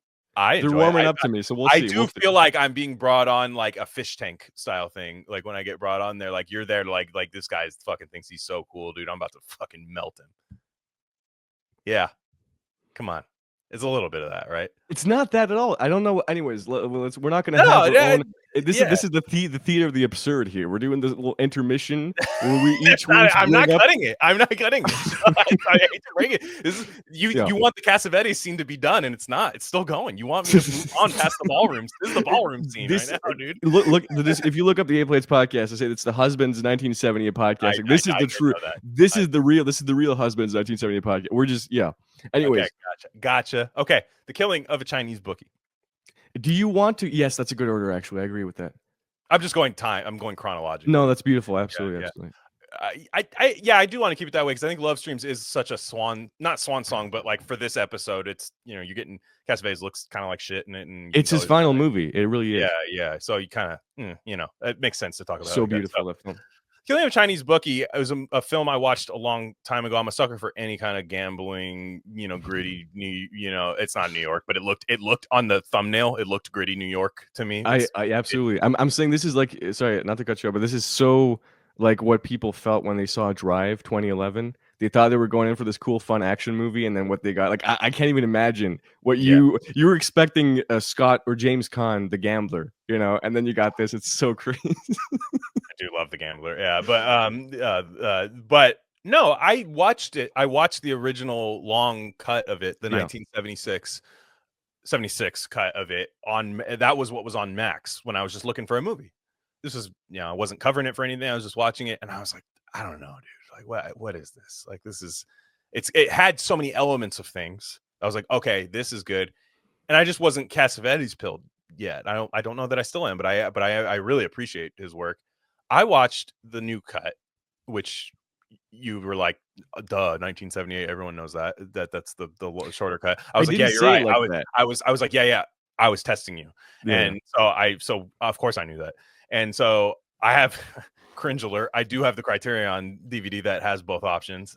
So this is the only one that I was able to watch off like physical media. Mm-hmm. Though I do plan to purchase another one of his films. Which one? Can you just say real quick? Sorry. The next one that we're going to talk about. I really enjoyed it. It's amazing. Yeah. I really like this though. I really, really enjoyed Killing of a Chinese Bookie. Guess what? There's a half hour missing, and I know you have some issues with Francis Ford Coppola. So me no. I thought you said you didn't. Well, Megalopolis is a piece of shit, and he's old. I haven't seen it, but right. Okay, I really love Apocalypse Now. Love the movie. Love the film. Yeah, great film. I hate his cut of it. I hate the fucking French thing where they meet the French people, and it just takes you completely out of the film. It basically says the message of the film. He was displaying it so beautifully. Then they're like, "Hey, this is what the movie's about." By the way, and you're like, "I hate that." It's been too long since I've seen the longer cut of the extended cut of Killing of a Chinese Bookie. Didn't know if that's what was happening there, but I felt like I was like, oh, this is the proper what I should be watching. This is what I should be watching. I thought it was really nice. I really enjoyed it. Go ahead. I have more to say, but I'd like to hear your thoughts on this. No, but just on that, like I don't have any thoughts, but about this specifically, it's like this is so funny because for a regular film, the expanded or longer cut usually has more. I don't know, like more in-depth information or like a few scenes that are cut. This fan service, maybe a little fan service kind of. Sure, this is pure just dance routine numbers, and I love that so much. It's half an hour of love, hot love, that sort of like with the Tim Burton penguin archetype, man. What is happening there? The mayor in Nightmare Before Christmas build, like, dude, what is happening with that guy? He's great. He's great, by the way. Before we get into the actual story, this is what I love about Cassavetes is that this is the film that he felt most personally involved in out of everything he's done. Out of all of his films, he was apparently, based on what Ben Gazzara said, he was crying behind the camera. That's how hard this hitting, which is so amazing. Because you'd expect, I don't know, whether it's Husbands or something to do with children and love streams, et cetera, like all of these films are important to him. But for this film, and especially the Paris number, to be such an emotional thing for him is I don't know. Do you think they had to have just been singing together all the time, and maybe it was just kind of like a real specific number they used to sing together or something? Because you get the idea these guys sang all the time. Oh yeah, like especially when you're going through a fucking liter of vodka a day. Oh yeah, especially Cassavetes is lifelong alcoholic, completely crazy about what killed him. It's what killed him, sadly. But he just tensions. Actually, that's a husband's reference, right? That'll kill you faster than cancer at the heart. Anyways, there's something to that though. It's true. There's something to that. The Ben Gazzara talks about this movie. Gosh, I had a quote and I didn't save it, but he was basically saying it kind of. Gazzara saw he was speculating when he was saying this, but he was saying he felt that he was an insert for Cassavetes. I think that's true. That he was I disagree. Well, he thinks that, so whatever. He had said, I think I'm basically doing his navigating through making your own passion project, right? Because it's about a nightclub owner who loves the art of nightclub. He loves the art of making like a show. He thinks, oh, you guys are here to see titties and pussy, which is correct. That's why people are there. Or minimal people are there. It's kind of a dead bar. There's that scene of like those constant like wood that you see, just like the wood exoskeletons underneath the stage. Those great shots of him on the phone or on the microphone underneath there. With the sound effects. Yeah, I love that. Absolutely love that. That's another one that made me feel like shit, because I don't know if you've done this, but I was in a lot of like local music, local like shows, throwing shows at like clubs where you think you're Studio 54, but like you look over and the way Ben Gazzara, Cosmo is his name. Cosmo is speaking to people as though he's, hey, how's it going? Hey, how's it going? But nobody gives a shit. It was like, oh my gosh, dude. It is exactly what being like an independent like promoter is kind of like bullshitting, and then like almost bullshitting someone's reaction to you, like to speak again. But what I was saying about Ben, what'd you say? Yeah, that's right. It's party time. Yeah. I see. Nah, y'all get you to crack later, dude. Fuck yeah, like just that kind of thing. What's up, dude? And it's just like some dehydrated Travis Barker guy, and like in my case, like when I was doing this type of stuff, it would be this like random sleeveless shirt guy with gauges, like what? Like in the corner, and you thought you're like, no, I'm working my way up to something. Hey, this is doing at the store, doing my comedy store. Just one more gig, bro. We're gonna make it at the hood. It was just, oh man, painful. Gazzara is so good. And Gazzara has this like surreal like quality to him, especially when you see him in later in Buffalo 66 and movies like that, where he's singing and like the spotlights on him and stuff. Like he still has that quality even in this very gritty movie. But what Gazzara said, it was kind of like Cassavetes navigating through making passion projects versus making money and all of that, because like I guess in his this is me speculating on his speculation, the mob that hires him to do the job is kind of like Hollywood. They're lying to you about what they actually want you to do and all of this. I don't know if it's true. I thought it was an interesting theory.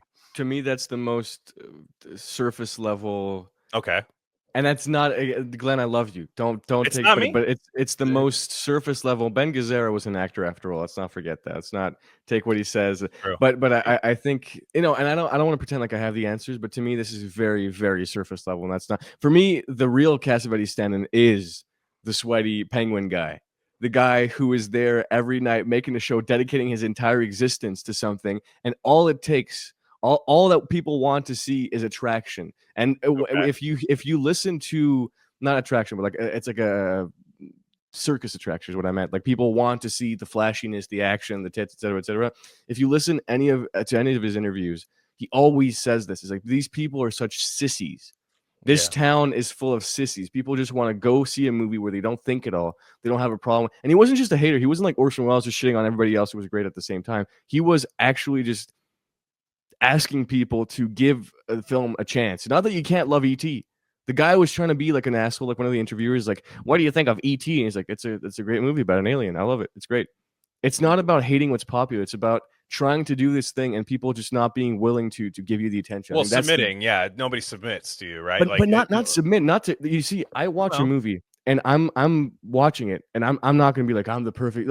Fuck me, okay? But basically, I watch a movie and I'm open to it. I might hate it. I might think it's the dumbest shit of all time, but I'm open to it. I don't go in being like, who directed this? Who made this? That's just the worst thing. You don't think about that at all? No. Okay. No. That is why I'm not looking at Megalopolis as Mr. Godfather and Apocalypse Now. I'm looking at it as this is a piece of shit. And I'm sorry to, I've never seen it, so I don't know. But yeah, I heard everybody's opinion on it, so I'm gonna give it like a year before I watch it. Because everybody's like a Hollywood guy now. Everybody's an insider. Everybody's like, so this producer did this, but it's a first-time director, so he's unproven. Like they know shit about budgets. Bitch, you can't even budget your fucking meals, idiot.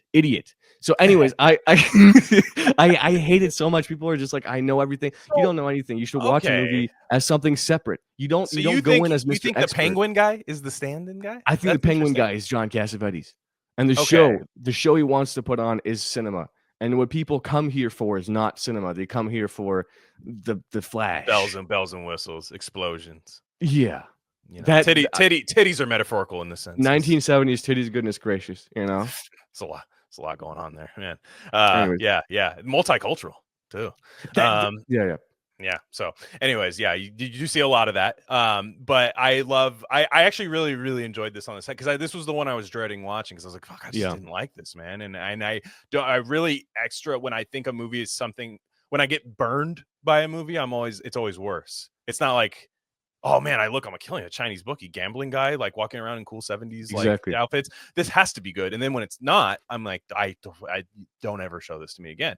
But for the sake of the show, I watched it and I was really into it. I quite liked it. I love Seymour Castle in it. I love just like I said, that opening scene of like where it's kind of got that like Lynchian, like it's got a surreal. It has a very surreal sense to it, like where again, we brought up this movie as kind of the lesser Lynch, like Mulholland Drive, where he has like Naomi Watts brain a little bit in it. Like at the beginning, he just thinks he's running some fucking cool ass show. That's true. It sucks. And but he's bright eyed and he's like really it's really sad to see. Like it's a really sad case.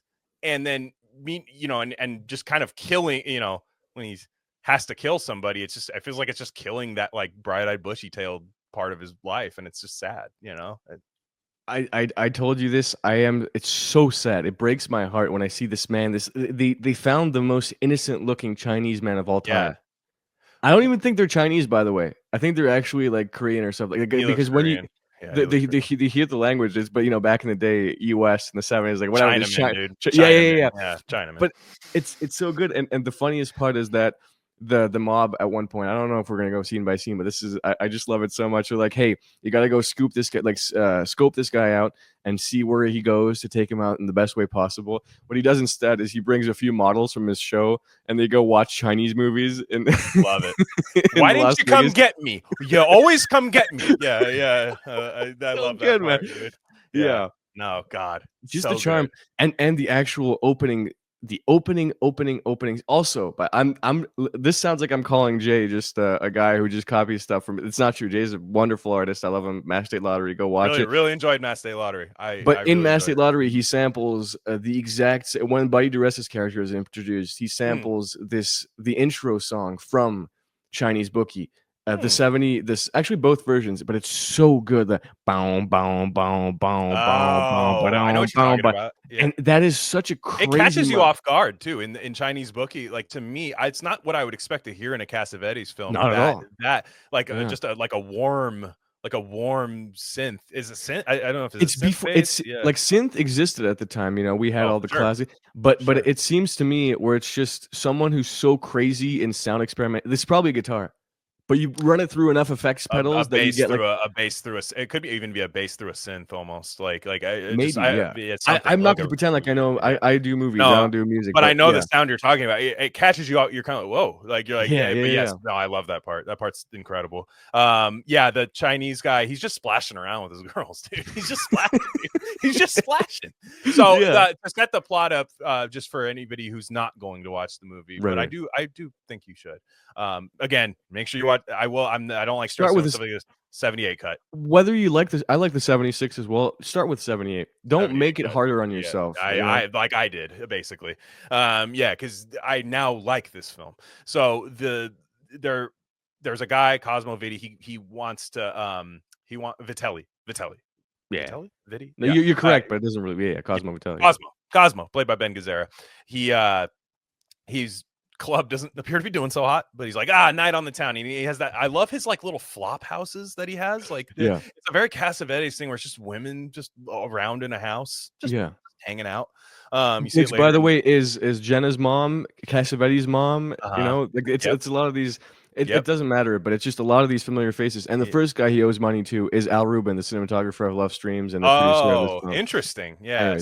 So yeah, he's going to take these girls out on the town because that's like his biggest asset. Is like it's the thing, right? That's you only want to see this. However, it's what I'm going to use to get what I want is these women. For sure, I am gonna still, not let leave these women by the wayside. Yeah. He picks them up as though it's like a prom date, which I love. Like, and he lets the driver put a little thing on the girl's titty and he's like, yes, my pleasure. It is so strange. Like, I didn't pick this up the first time I watched it, but there's just like this weird, surreal, dreamy, very much like so. kind of like Black Hole Sun, like Soundgarden video, like almost like those scenes of that are just very, very strange. And they have they go to a poker game, not a good idea, goes down 23 racks down, $23,000, which is a considerable amount of money. That's told to us in the movie. Hey, that's not, the paperwork's involved. Involved. What kind of bit? Wait, we got to talk about that. I thought I had infinite credit. He says that at one point. It's so funny. I thought I had infinite credit. Yes, this guy's got like a Dostoevskian archetype of these guys, like where just these guys that just assume everything's all good all the time.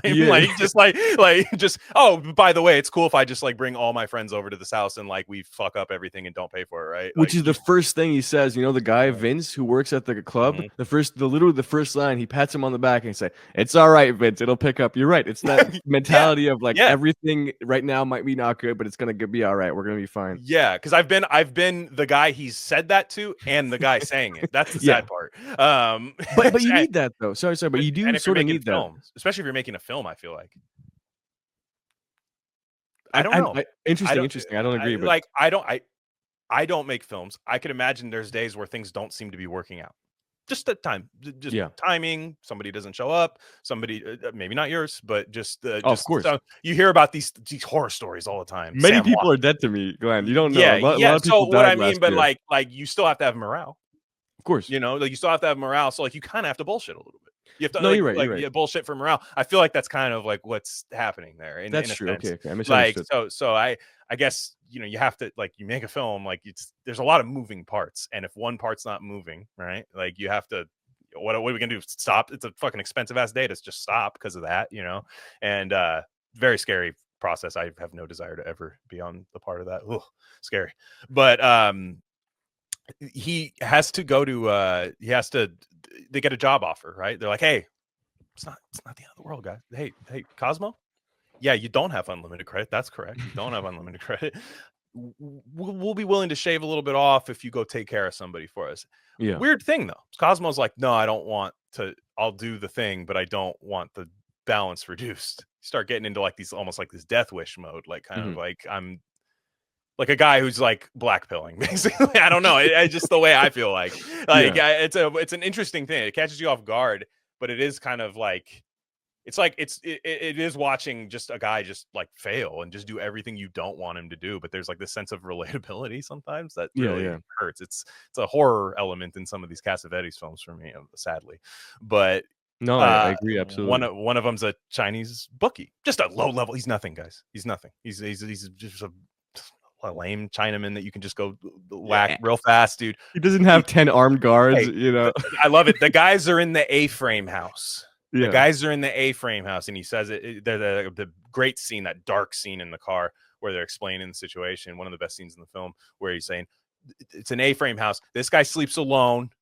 All the help will be in the A-frame house. Literally not true. Literally the entire, literally everything is bad about it. He has like this once upon a time in Hollywood thing. But like you said, there's that really tender moment where you actually feel bad for the Chinese guy. He puts on his glasses. And then he just, I love that scene where he's just looking down and Cassavetes just walks by them in his house. Or not Cassavetes, sorry. Cosmo walks by him in his house. and then just like nothing happens, but like he doesn't see him, and it's like this like botched element, like you just expect like something to happen, and it's like he's playing with your timing, your sense of like timing and pacing, and you're expecting the hack thing to happen, and no, we're not gonna do it. But the the shootout is very cathartic. Which correct me if I'm wrong. Are there a lot of shootouts in Cassavetes films? Well, probably Gloria is the only one where there's a big one, right? Yeah, Gloria was. Have you seen Gloria? Do you know about it? No. It's one of the classic. Like this film has been remade a million times by directors, but basically, actually, early in their show, I was trying to shit on someone and I didn't get the chance to, so I'm just do that real quick. Sidney Lumet is probably the worst hack of all cinema. I meant to ask you about that. Why? So Sidney Lumet, one of the examples actually, he remade Dog Day Afternoon. For anyone who's in a Dog Day Afternoon. That's the one film I like. You're not a Network fan. Network's all right. I can take it. I like it or those. leave it. Okay, but anyways, 12 Angry Men is a piece of shit. I hate that movie so much because it's a great play. It was made wonderfully by William Friedkin. Anyways, the thing I want to say is he remade John Cassavetes' Gloria, by the way. And Gloria is about this. It's Jenna Rollins protecting. So there's this Puerto Rican kid. His dad owes money. The mob kills his whole family. So this little kid, and then the tough woman Gloria, played by Jenna Rollins, protects him, and they go through and sort of like a love story, not in a weird Hollywood like pedo thing. It's like a love story between Cassavetes and as a child and Jenna as this tough woman. It's weird. Like when I explain it, it's really weird, and I'm a terrible guy. I'm not a words man, but this is. Anyways, there's something beautiful in a very standard action movie formula. Now, Sidney Lumet, first of all, replaces Jenna Rollins by the worst, horrible, terrible. Stone woman. Who's that? The woman that's called Stone, not Emma, but the old woman called Stone. Sharon Stone. Gotcha. Anyways, that's the first mistake. Last mistake. It becomes a schlock fest. Doesn't matter. Let me not get dissatisfied with life. I meant to ask you about it. You'd mentioned that on 8 Plates, but we didn't expand on it. But I think. I'd have to look at his filmography. I think the only 2 films I've seen were Network and Dog Day Afternoon. So I have a positive, I think he's good. But you haven't seen The Hill with Sean Connery? I don't think so. You haven't seen what is it, The Offense with Sean Connery? No, what is with those John Grisham ass titles though? The Offense. It's about a British guy who gets mad at a pedophile and he beats him to death. Oh, nice. So cool, bro. So cool. You haven't seen. I can watch that on Twitter anytime I want. So what else? I'm not on. I don't know. Okay. I gotcha. No, I got. Anyways, I really dislike him. You know why? Because it's worse. I like a good-natured hack. Okay, I like someone who's not very good at their job. I despise a false god, someone that's being brought up as this master of cinema when they're not even a fraction of people who are working at the same time before and after him. There's a series of things where I have a gut reaction. I understand he's not the worst. If you like him, more power to you. Except if you're a Rare Candy listener, in which case I don't really like you. But getting out ahead of it of the criticism you think you're gonna get. Yeah, because that's the only way I can deal with it. If I think I'm smarter than the haters. But no. But really, do you feel like you're on the stage right now in the Chinese Bookie? Do you feel like all the time? When I'm forced to speak in public, bro, I am just like the guy. Everybody's expecting the flashy titties, but all I want is hot love, bro. That's all I can give. The Paris number. Interesting. Gotcha. No, but anyways, I don't want to. You see, like this is sort of. I fall into this as well. Sometimes I go into like the. I don't want to do this crazy takedown of Sidney Lumet. The guy rubs me the wrong way, and his movies make me ill. Not in a good way. Not like Yorgos Lanthimos. Like ill because they're bad, not because they're so twisted. So I don't know. Okay. That's one of them. The other one, I forgot who the other one was. There's another guy I really don't like. Okay. Maybe, there's still time, so I'm sure he'll pop. No, up. But there's 2 guys I really dislike. Brian De Palma, because you brought up The Fury. Interesting. Anyways, let's keep it for later. What I want to say about this is there is an actor who I forget the name of. He's a the guy with the really weird face. And he's always he's eating spaghetti when they tell him that he killed his bookie. I forget his name, but he's a great director. He did the World's Greatest Sinner, where basically he's like Satan rebirthed, but not Satan, actual Satan, but Satan in the 1960s sense. So it's interesting. I don't know, like Rod Serling, Twilight Zone Satan, like yeah, like he has like a little goatee. Soul patch. That's sort of little sultry. Hey, how's it going? Hey, can I get you something to drink over there? Like almost like that, like weasel your way in kind of Satan, like cool. No, not even that, but just he's like actual. Oh, you mean like actual? Like I mean actual, but he starts a cult, and then he just walks around, and a bunch of like Spanish people follow him around, and there's jazz playing the whole way through, and it's 1 hour long, but it feels like 5 or 10 hours. The World's Greatest Sinner by this man. I forgot his name. Please, I'm gonna look him. I'm so sorry. I don't usually do that, but I gotta look him up. Sorry. Yeah. The World's Greatest Sinner.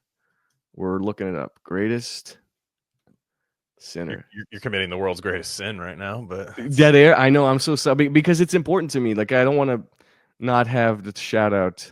This is by the man himself. You don't have it, dude. You don't have it. Timothy Carey. Ah, there we go. Timothy Carey. He plays in this movie. He's also in Minnie and Moskowitz as a homeless man who starts singing at the start of the movie. So that's a great Seymour Cassel joint. Anyways. So yeah, you get the bang bang in the pool, and then all of a sudden, but Cosmo catches a stray. Does catch a little stray. He's hurt.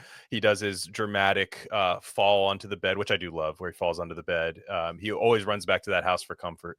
He runs back to that house, and he's just like a kid who like fell off his bike outside, and just Ben Gazzara has this ability to like be really cool and then like a little dork, like with like a snap of the fingers while still looking cool. But like, could you explain that? For me, he's always cool. Even he is always cool. He is always cool. But like in this film particularly, he's able to just like that scene. Like obviously got shot. It sucks. Like it's not great. But like he just anytime he is in that house, like talking to those women, he seems like a little kid.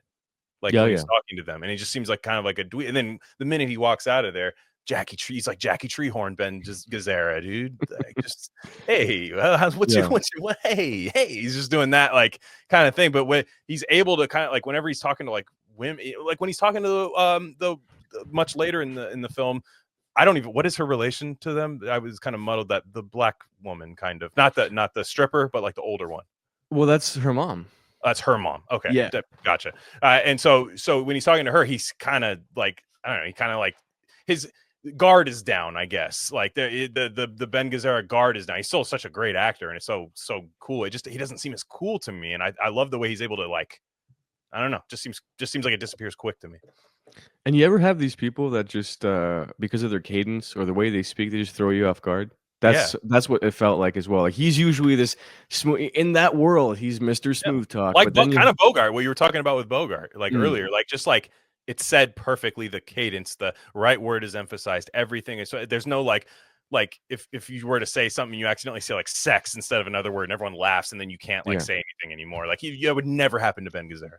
Like it's funny. I don't know, but there are a couple times in this film I'm really.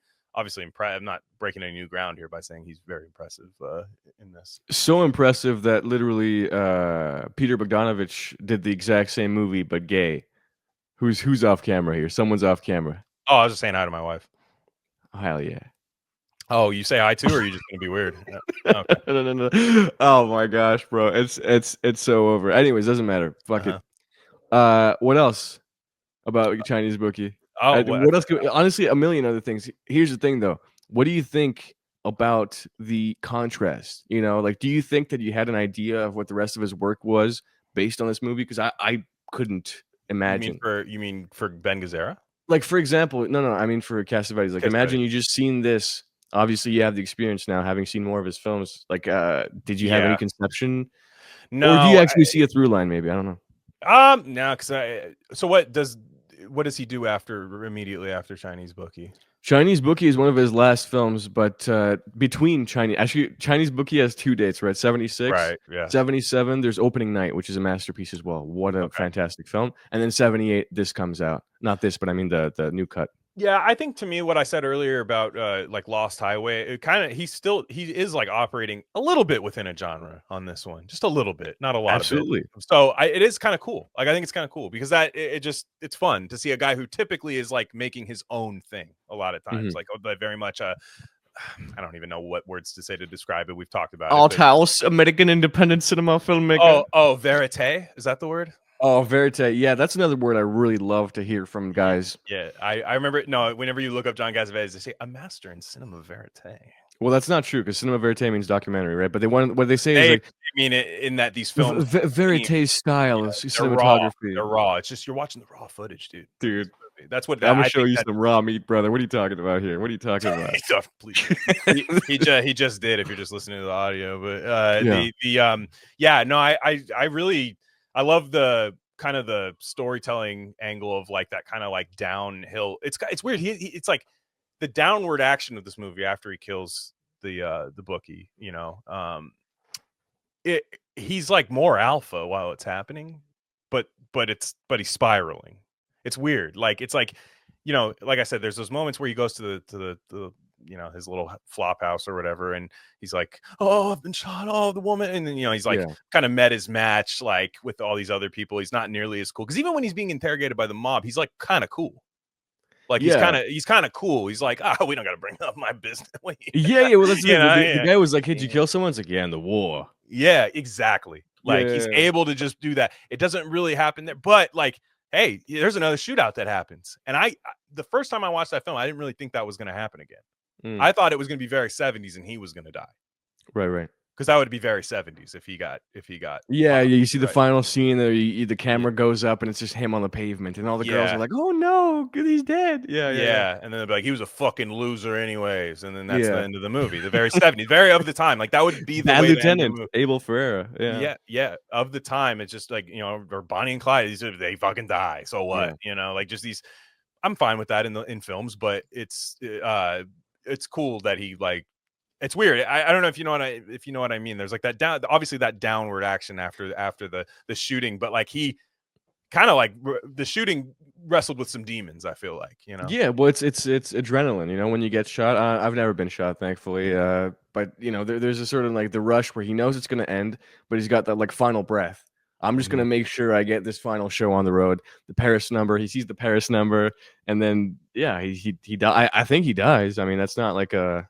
You know, like the whole thing is like he's struggling with fear and with different forces playing, but finally he's won, right? He's won over them. It's over, but he's got this show. He made this movie. It's like, and I do like that. Like if a guy dies, I do like that. Like his work is done. You know, it's like a Mel Gibson thing. Like Mel Gibson, I feel like he's fucking every movie, but it's like he dies a hero. Like it, you know, it just seems to happen all the time. I do like that, but like the outright like, oh, like death doesn't happen, which I'm very, very happy that didn't. Yeah, but I do like. There's a couple parts I do love that it's still all about showmanship too. Like you know, it is in the middle of a thing. They call and he goes, "You don't sing that number. You sing that." You know, the Paris number. Yeah, and then he starts singing the Paris number in the little phone booth with a gun in his pocket and hamburgers for the dogs. That's crazy. And not individually wrapped because his wife is an eco environmentally whatever woman. Dude, sorry, that's exactly it. Sorry, I completely steamrolled you on this one, but yeah, there's little details like that the guy who works at the burger shop, the burger place bar, is like, hey, because he's, you know, on the edge, right? Ben Gazzara is really angry, and he's like, no, I don't want them individually wrapped or whatever, and he like shouts at this woman, and the guy has to be like, hey, she's going through a rough period, and don't, you know, she's an environmentalist. It's not easy it's so good. It's so like small details that it's not world building or that stupid shit. We're not talking about Elder Scrolls Skyrim, okay? This is real fucking. We're not. Yeah, that's true. Yeah. I don't care about High Hrothgar or whatever the fuck, dude. This is real human beings, you know. Anyway. So yeah, that you're right. That. What else about this movie? I mean, there's just so much, but let's please love streams. We gotta go love streams. Let's go to love streams. I know. I really, I will say, I've never changed my tune more on a film than what this happened. I really enjoyed it. I think again. That's what I meant to disagree with you about earlier. Was you know? Remember when I said I think Mulholland Drive's a nice entry point if you want to get into Lynch, and you were like, okay. Well, what would you show somebody from David Lynch the first time if you were saying like, oh, this is the first time? Do you want to scare them? I don't want to scare them away. I want them to watch everything. I hate that. I hate that. People are like, hey, here's this experimental movie that's 7 hours long. Let me fuck you up. No. But I think. I'm a big believer in never recommending anything to anybody. I love that. But people love asking where to start, though. People love I'm very good at rejecting that question. But okay. So fair. But what I say is if I do recommend something to someone, I probably know them well enough. And I would say maybe I know that you have this sensibility and you would like this. Like someone who's very into, you know, industrial architecture and like in the industrial sound, like Trent Reznor or whatever, I would probably show Eraserhead too, not because I know Trent Reznor worked on the soundtrack for his other project, but this is like a very, you would like this. But then someone who's more of a normie, then you probably would go for like Lost Highway or Mulholland Drive, you know, and or someone who's more like a soap guy than Twin Peaks. You know what I'm saying? There's always something that you can. Yeah, I guess to me, I just think like Mulholland Drive has the most like understandable narrative, you know what I mean? Like, or Yeah, what's but if that matters to the person, you know, that's not. I think it does to a lot of people because like, people are so like plot brained, like plot holes. People are taught to notice like plot holes, which they will in the Lynch movie because. Yeah, but do you want to recommend shit to them? Like, I don't care. No, like, no, I want to kill them. I want to literally, I want to rip them like bone tomahawk. I want to fucking like, yeah, of course not. But hey, I run a show here. People ask me for things. Oh yeah, your listeners. Let's bring those guys up again. Yeah, my best friends. Yeah, no, hey, they're gonna leave nice positive messages in the comments below. Dude, what do you think of this episode? Dude, a fucking 3-hour Cassavetes episode. That's what everybody wanted, dude. So no. I guess what I was saying was that was like technically my first Cassavetes was the long cut of the Chinese Bookie. Right. It kind of was like, I don't know if he's for me. And I didn't go back. We did watch A Woman Under the Influence though. And I enjoyed it. I think this next film that we're going to talk about is the better version of that movie. I think that you haven't seen enough. And this is me being horrible. I hate when people do this. There is a piece of all of his work in this final film. Sure. You can see threads to every single. But even the meltdown. But even the meltdown that everybody watches Woman Under the Influence for, like everybody's like, oh, she's gonna fucking melt down. It's crazy. I think it works better in Love Streams. So like that I think that's a better.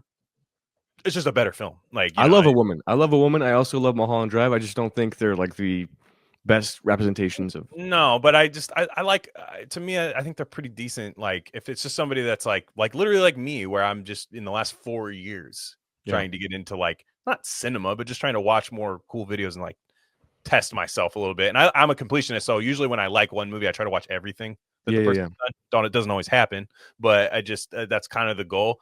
I like the starting point of A Woman Under the Influence, or I guess you couldn't say. To me, this is his best film that I've seen so far. Love Streams. Maybe you don't start there.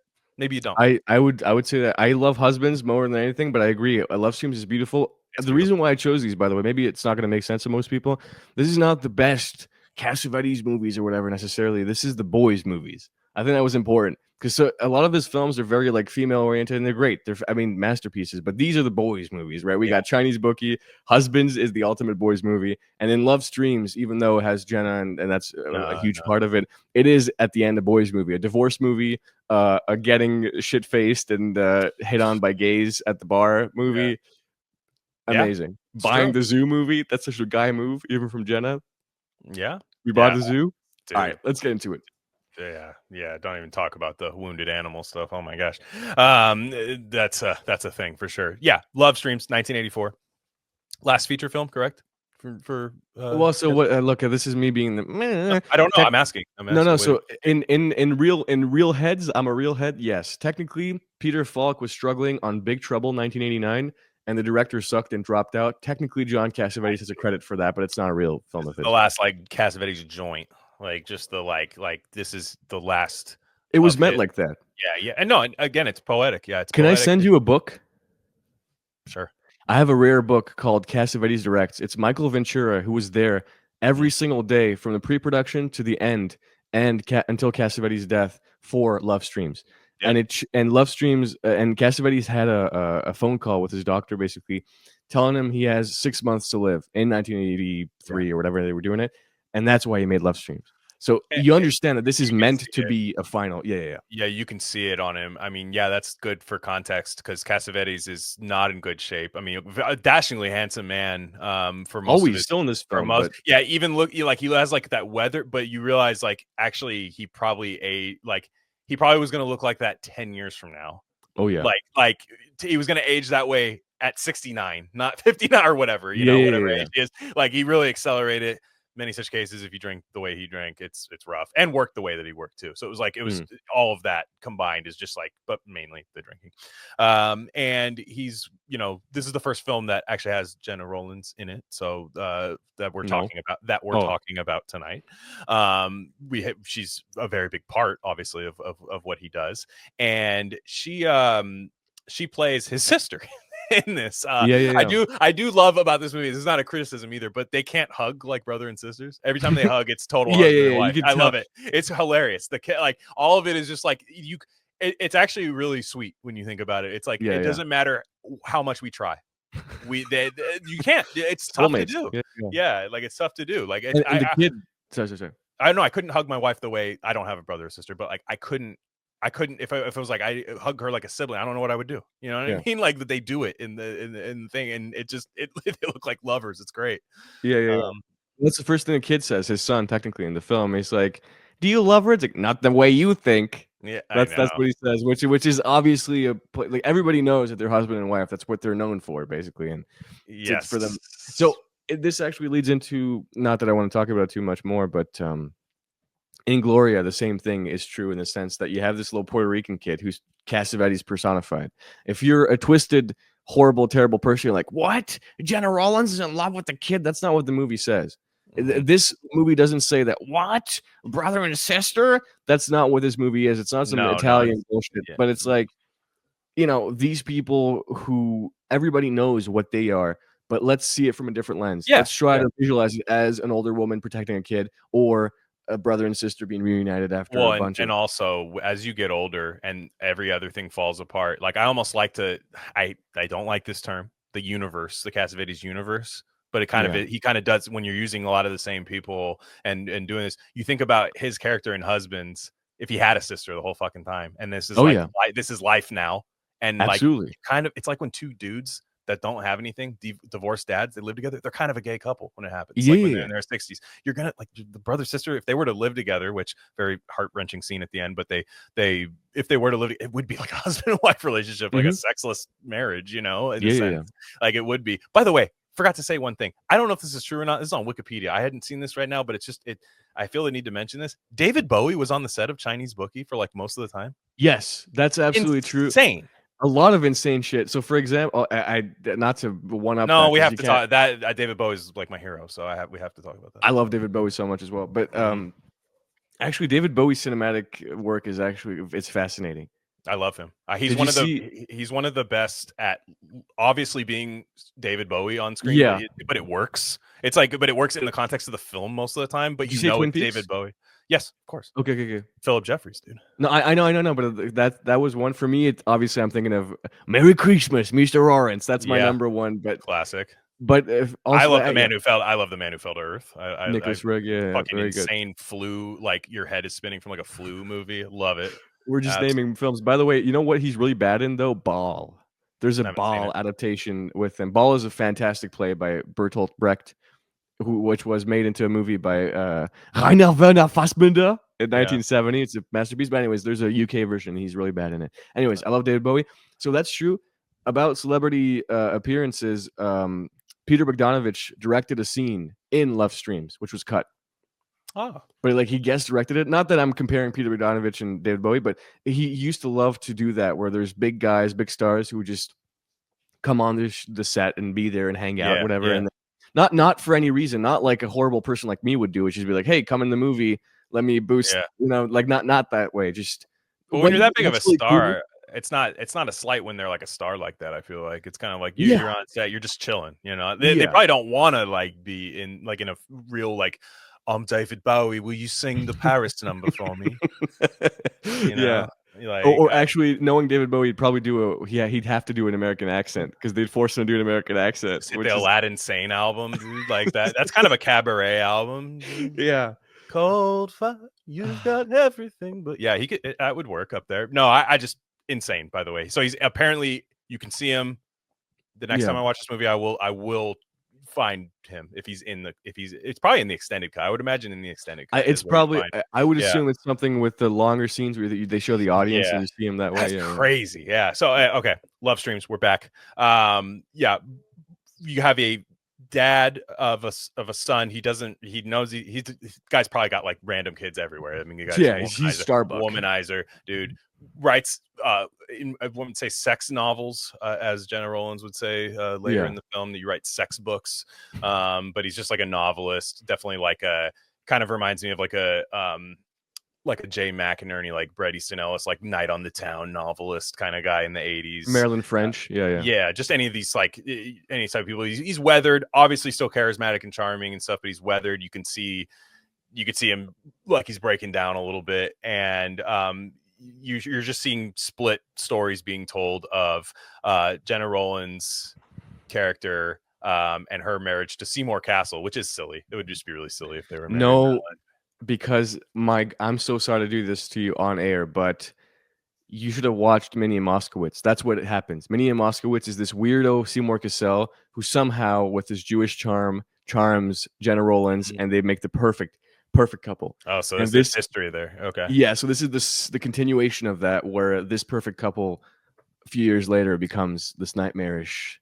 Like it's what the whole film's about. I don't want to spell it out, but yeah, love is a continuous stream. She believes. She says it to her psychiatrist. So her brother, by the way. That's her brother. Oh, from Husbands, the dead man. Yeah. Interesting. So she says, "I believe that love is a continuous stream," and he goes, "No, it's not." I do love that part. He says, "No, it's not. Go get fucked in Europe." Basically, it's like maybe it's sex lab. Dude, that used to be psychiatry, by the way. And it was arguably better in my opinion, like from what people do now, because like they would just be like, these need to get laid, dude. Like, fine. Like, because psychiatry used to be like, damn, that guy like eats his own shit out of his hands, he needs help, like let's help that guy. Everybody else is like, dude, you hate your job, you know, like quit. Fuck, dude, I don't know, like talk to your mom. You haven't talked to your mom, talk to her. What do you know, shit like that. It used to be kind of, exactly. So exactly. So he they're both going through it, both kind of later in life, middle-aged, going through it, and she just shows up on his doorstep, and I'm skipping, there's many things we can talk about in this thing. I'm just talking about just premise of the film. And Cassavetes' son is 8 years old, is dropped off on his doorstep, like Big Daddy style, just like you're my, you're his father and I'm leaving for a month, basically. I'm tired of this fucker.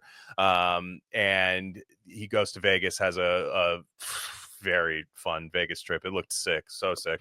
Well, I want to do exactly that. Leaving your son in the hotel room without a food while I laugh with prostitutes in a car. Another Cassavetes laughing movie, very great laughing scene. And but it kind of it brings them closer, right? They've never hated each other, but they were apart, they've never seemed like they ever but it never, perhaps you've seen this movie more than I have. There's no illusion that they've had a falling out, right? Or anything. They just were apart. They were, because is that what happens to you in real life? To me in real life, I've lost many friends and many people, even some of my family, but it's either death or simply growing apart to a point where you never want to see the other person again. It's not this like traumatic, like, we had a big fight and then it's over forever. At least for me. I don't know. And also I just think maybe they just lived in different places and she had a husband and kid, and like you just and that's what I mean. It's tough to just a circumstantial divide, I guess.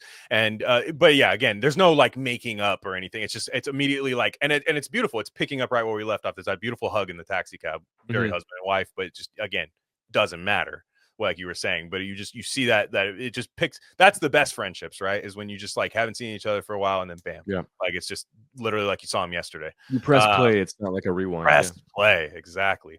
Gamers. So then, gamers, and so there that's the movie. It goes many other places, obviously, but I've found it to be really sweet and endearing. It's got like I won't call the ending brutal, where they decide that where Cassavetes decides that Jenna needs to stay, and she's like, I figured out life because of my dream, and leaves. I wouldn't call that brutal in the way that I would call Husbands brutal. I think it's worse. Personally. So you think it's worse? That's interesting. It's obviously worse in a sense because that's your sister / wife / stand-in for whatever like real tight bond, more than just a male friendship bond. But I felt that it's less like bash my fucking head into the table, like I just got my ass kicked. I don't know. Yeah, but there's an extra level of maybe spiritual eternity when you're talking about death. Husbands, they could all, like, they're still at the end of the day working men, professionals. They can divorce their wives, and there's like I don't think that would happen, but it could be like a rebirth of sorts at age 40.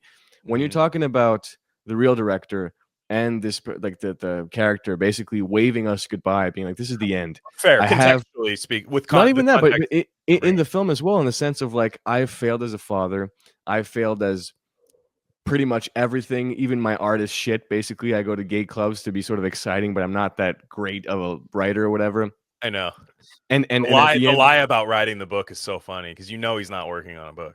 Yeah, no, absolutely. He just wants something crazy, like he wants attention, and he want. It's very like, to me, very similar to Ben Gazzara trying to like make his club cool at the beginning, like hey, whoa, like he's just doing that, and it's like, but everybody, we as the audience are just like, what do you no. And what happens? He picks up the black dancer and he goes to her mom's house. That's what I'm saying. There's a lot of like element, not that like the black whatever. That's not what I'm saying. But there's a link between all of his films. Even actually, the Vegas trip is Husbands, as you pointed out. That is what it is. Like he doesn't have guy friends or whatever, but it is Gus from Husbands continuing.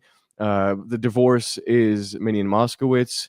Faces, obviously, I don't even have to say why. It's shot in the same house. Faces and Love Stream shot in the same house, the Cassavetes house. Damn, that's crazy that they had that house for that long too. Like a lot of times, like those couples like move, like, oh, I sold that one and I got Hollywood or famous people, I should say.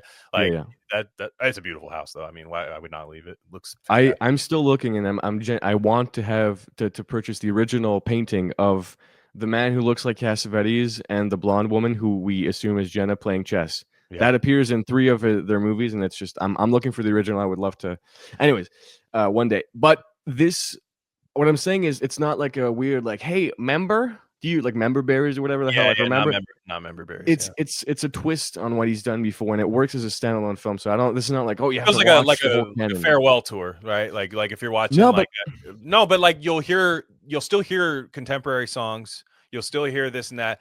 But they'll play the hit, but in like a new way, because like the bass player died or something, and like in a band, you watch a bit, you're like, yeah, it's still the hit though, like it's the homages to Chinese Bookie, right? With just like the hookers, they're not hookers, but my secretary, my fucking all these like women that just I guess help me with stuff, I guess and just all of these kind of I don't know. I get what you mean. It's not like on the nose, like here's my greatest hits album. It's not that, but it feels like it is a farewell. I mean, it is a farewell in many ways, because he knew he was dying, even though he had quit drinking, right? Like he had said, hey, I quit drinking, but problem when you get too literally lost in the sauce, the damage is like the most irreparable. Who said he quit drinking, by the way? Apparently that's Wikipedia is what says that. No, he was I mean, I wasn't there, but everybody around, like, he was still drinking. Why would you stop if you're going to die? But like, maybe like 5 months before his death or something, but not really. Well, perhaps you were in a fate, like if you're like incapacitated, you like if you have cirrhosis of the liver, you might not like physically be bro, if I get into a coma, then I'll stop drinking tea, but like fuck no, dude, IV that bitch, dude. What do you do? What was his poison? Like what type? Like what do you think? I was trying to look that up, like what his like when he would go to the store and pick something up, like like what do you think it was? So that's interesting. For me, it's a very modern thing. Maybe I'm completely wrong here. I don't want to make theories, but I think that people back in the day, especially with that type of alcoholism, like they would just drink, whether it's absinthe or this. They would probably have a favorite, but it's not like, oh, sorry, I don't drink gin because gin is for I don't think so, man. I don't think. You think he's like James Bond, dude? Dude, guys had beer brands back in the day. When they drank beer, they were Miller guys, they were Bud guys. I guarantee you, he had no. I'm not saying he's turning down. Not alcoholics. Well, like they're alcoholics too. But no, but whatever. The basically the guys who were just suburban losers, like those guys, those alcoholics. I think he had a brand, dude. I'm trying to. He had a brand he liked, but he loved. Anyways. Yeah, I wonder, like, when he would. Okay, like it's up to him. He's in the store, the store that he would always go to. They lived in the same house for so long, and he was probably buying in bulk. I would imagine, fucking hell, a shit ton of bottles. But like, let me get a case of. I wonder what it was. I just wonder. I don't know. He strikes me as a whiskey man, to be honest, but I don't know. I was thinking Scotch or whiskey, like something dark for sure. I was gonna say so not vodka or. No, I couldn't see gin. I didn't think it'd be gin either. But like, you tell me he's gonna refuse a gin? No, not turning anything down. I just mean like literally, this dude. These are the type of guys when you're going through bottles a day, like you're buying cases of things. Like you're like you're not just going. it's not like black dudes, like where you're going to the store every fucking time you want a beer, dude. Like you're going to the store and buying like probably like boxes of it and putting it in the back of your car because you don't want to keep going. You're gonna go through that in like a week or two or something. Maybe you get it delivered. I don't know. Probably. Yeah. I know there's usually a type, unless I don't know. It's just a morbid curiosity. I don't know why it would be. Of course, no. It's a great. That's something I don't know at all. So yeah. Because I was trying to look it up. I'm like, oh, I wonder if that would be like readily, it doesn't seem to be. So maybe not. But I am looking. Yeah, I was looking where he was saying like the quitting drinking, because I thought he said it was about 6 months. So a long time alcoholic. At the time of his death, let's see, long time alcoholic, died. They said it was estimated 6 months before that he had quit drinking. But yeah, that's probably not true. So first of all, he was dying for like 6 years, right? So if in 1983 they told him he was dying, he died in 89. So yeah, there's stages. There's probably stages of it where it's like at the end they're like, yeah, dude, it's like you're like a couple days from now, and he's like, oh fuck, I literally. Well, David Lynch put out a thing in November or something, be like, I quit smoking. It's like, yeah, okay, but emphysema, yeah, and he was like, because I literally can't even walk to the end of my house without having to sit down. Yeah, absolutely. So Same. yeah. We're all, and look where they, we didn't make Twin Peaks, so that's so sad. But yes, you're right. So love streams. I love the obviously the kid scene is great. It's far from the horror of the film, right? Because like I don't have children, so maybe for some people, but the kid goes, he's like, what do you want, a Coke or a beer? And yeah, kids like beer. And he just says it, and he gets it out, and you think like you think he's just gonna like get a Coke out of the fridge, like yeah, here's your beer, and he gets a beer and like pours it in like a glass that's just out there, like it's this house has such like lip mark on glass energy. I don't know if that makes any sense. Yeah, absolutely. Yeah. Every single glass, there's no person cleaning the glassware. It's the kid actually after drinking a beer, he just brings a bunch of them and shoves them in the dish. Yeah, he's a housebroken kid. I mean, he knows what he's. Yeah, it's funny, and the kid drinks it, and then he parlay it later to the Vegas trip, where he's like, "Are you feeling all right? You feel kind of you feel a little messed up?" He's like, "Your stomach hurt? Is it the beer?" He goes, "Yeah." Like, he goes so crazy. Yeah, it's so funny. It's fun. It's funny. I thought it was funny. I feel like a lot of people think that's like the scariest part of the movie, and maybe it is if you have children, but I don't think it is. Yeah, you know what? It reminded me of. I don't even know what it reminded, but it's just on the edge. So nothing actually horribly terrible happened, but it could have. Yeah, for sure. So that's the thing. That's the scare factor of it. It's like someone on a ledge. Like, yeah, they didn't fall, but and even the funniest part is that when the kid, starts bleeding and breaks his nose or something, it's because he ran into the door of his own house at the end when he was already brought back, and then Cassavetes gets wrecked. But he gets wrecked by that guy too, man. Like the second time, the dad who stepped up fucking beat his ass, dude. Yeah, it was rough, man. Yeah, because like first thing in the movie, he also falls down a set of stairs when trying to drunkenly. He forces himself into the car of the woman, not to do anything. That scene is so I don't know if you've been around somebody who's like that level of alcohol. I have, and it's really sad. It's like really sad to watch. And it's funny. Obviously, he pulls like wrong side of the street, swipes a car. Like that part is funny. But like when you see those people that just like, it's fucking nothing. Like, and they just start like saying it was somebody who like an hour ago you were talking to, and then they've had like 4 or 5 more things, and then they're like truly blackout and they can't talk. And then the next day you can't even bring it up. Like the nasty shit that they would say. And not even that he's doing that. I just mean especially that level of drunk is so fucking it's really I love a good beer. I love all I'm not even a teetotaler or anything. I just mean like when I hate being drunk. I personally like don't even like being drunk like while it's happening. I like a buzz. I like buzz. I don't like drunk. Yeah. I hate drugs, but I think that a good drunk it's a communal experience. Not that I love to party, but you get with a friend who you know for a long time, and then you go and you sort of that I'm like the husband's type of drinking that one time is sick. But then what you're saying, I've seen. I have a specific person in mind. I'm not gonna, not that he's famous or anything, but just that you see that, and it's so sad because a lot of people, if you're 4 or 5, everybody's seeing the same thing, and then maybe a few people whisper, and then they send you a text or whatever. But there's never that you're never outspoken about that. But you've all seen this person's decline like so bad, in a sense that you're out for a beer. Cool. A 2 or 3. I go a little crazy. Maybe I go like 5 or 6 beers. Sure. That person has pre-gamed and has a joint. And it's, you know, something like that. That's sort of like absolutely. And then they want a post game, like you go back to the house and they're like, well, should we get more beer? And we're like, everybody's like, you know, like, I thought you had the joint. And they're like, yeah, but like I want to, you know, and it's just you see like the true sickness part of it, and you're like, damn, this is like it takes the fairy tale out of all of it, like the actual thing that you're trying to have fun with. And that part to me, like I would have laughed at that 10 years ago. But I've seen so many people, and I'm like, "Fuck, that's so." I feel for like the woman, and again, not to be male feminist, but like I feel for the woman, the dancer in the car, and she's just like, "What the fuck?" I'm like, it's funny. It's kind of slapstick and funny. It is, because that's Cassavetes had a great. His sensibilities aged really well. Like, of course, if you're a brain dead person, you get offended at anything, right? But he's not the type of guy who was like a '70s guy. Like, hey, every woman gets raped, and like, that's not the type. He has class. Yeah, and even when he's overstepping, like for example, Gus doesn't rape the woman in Husbands. You know what I'm saying? Right. He forces, and he's, you know, it's uncomfortable and terrible, but it's never.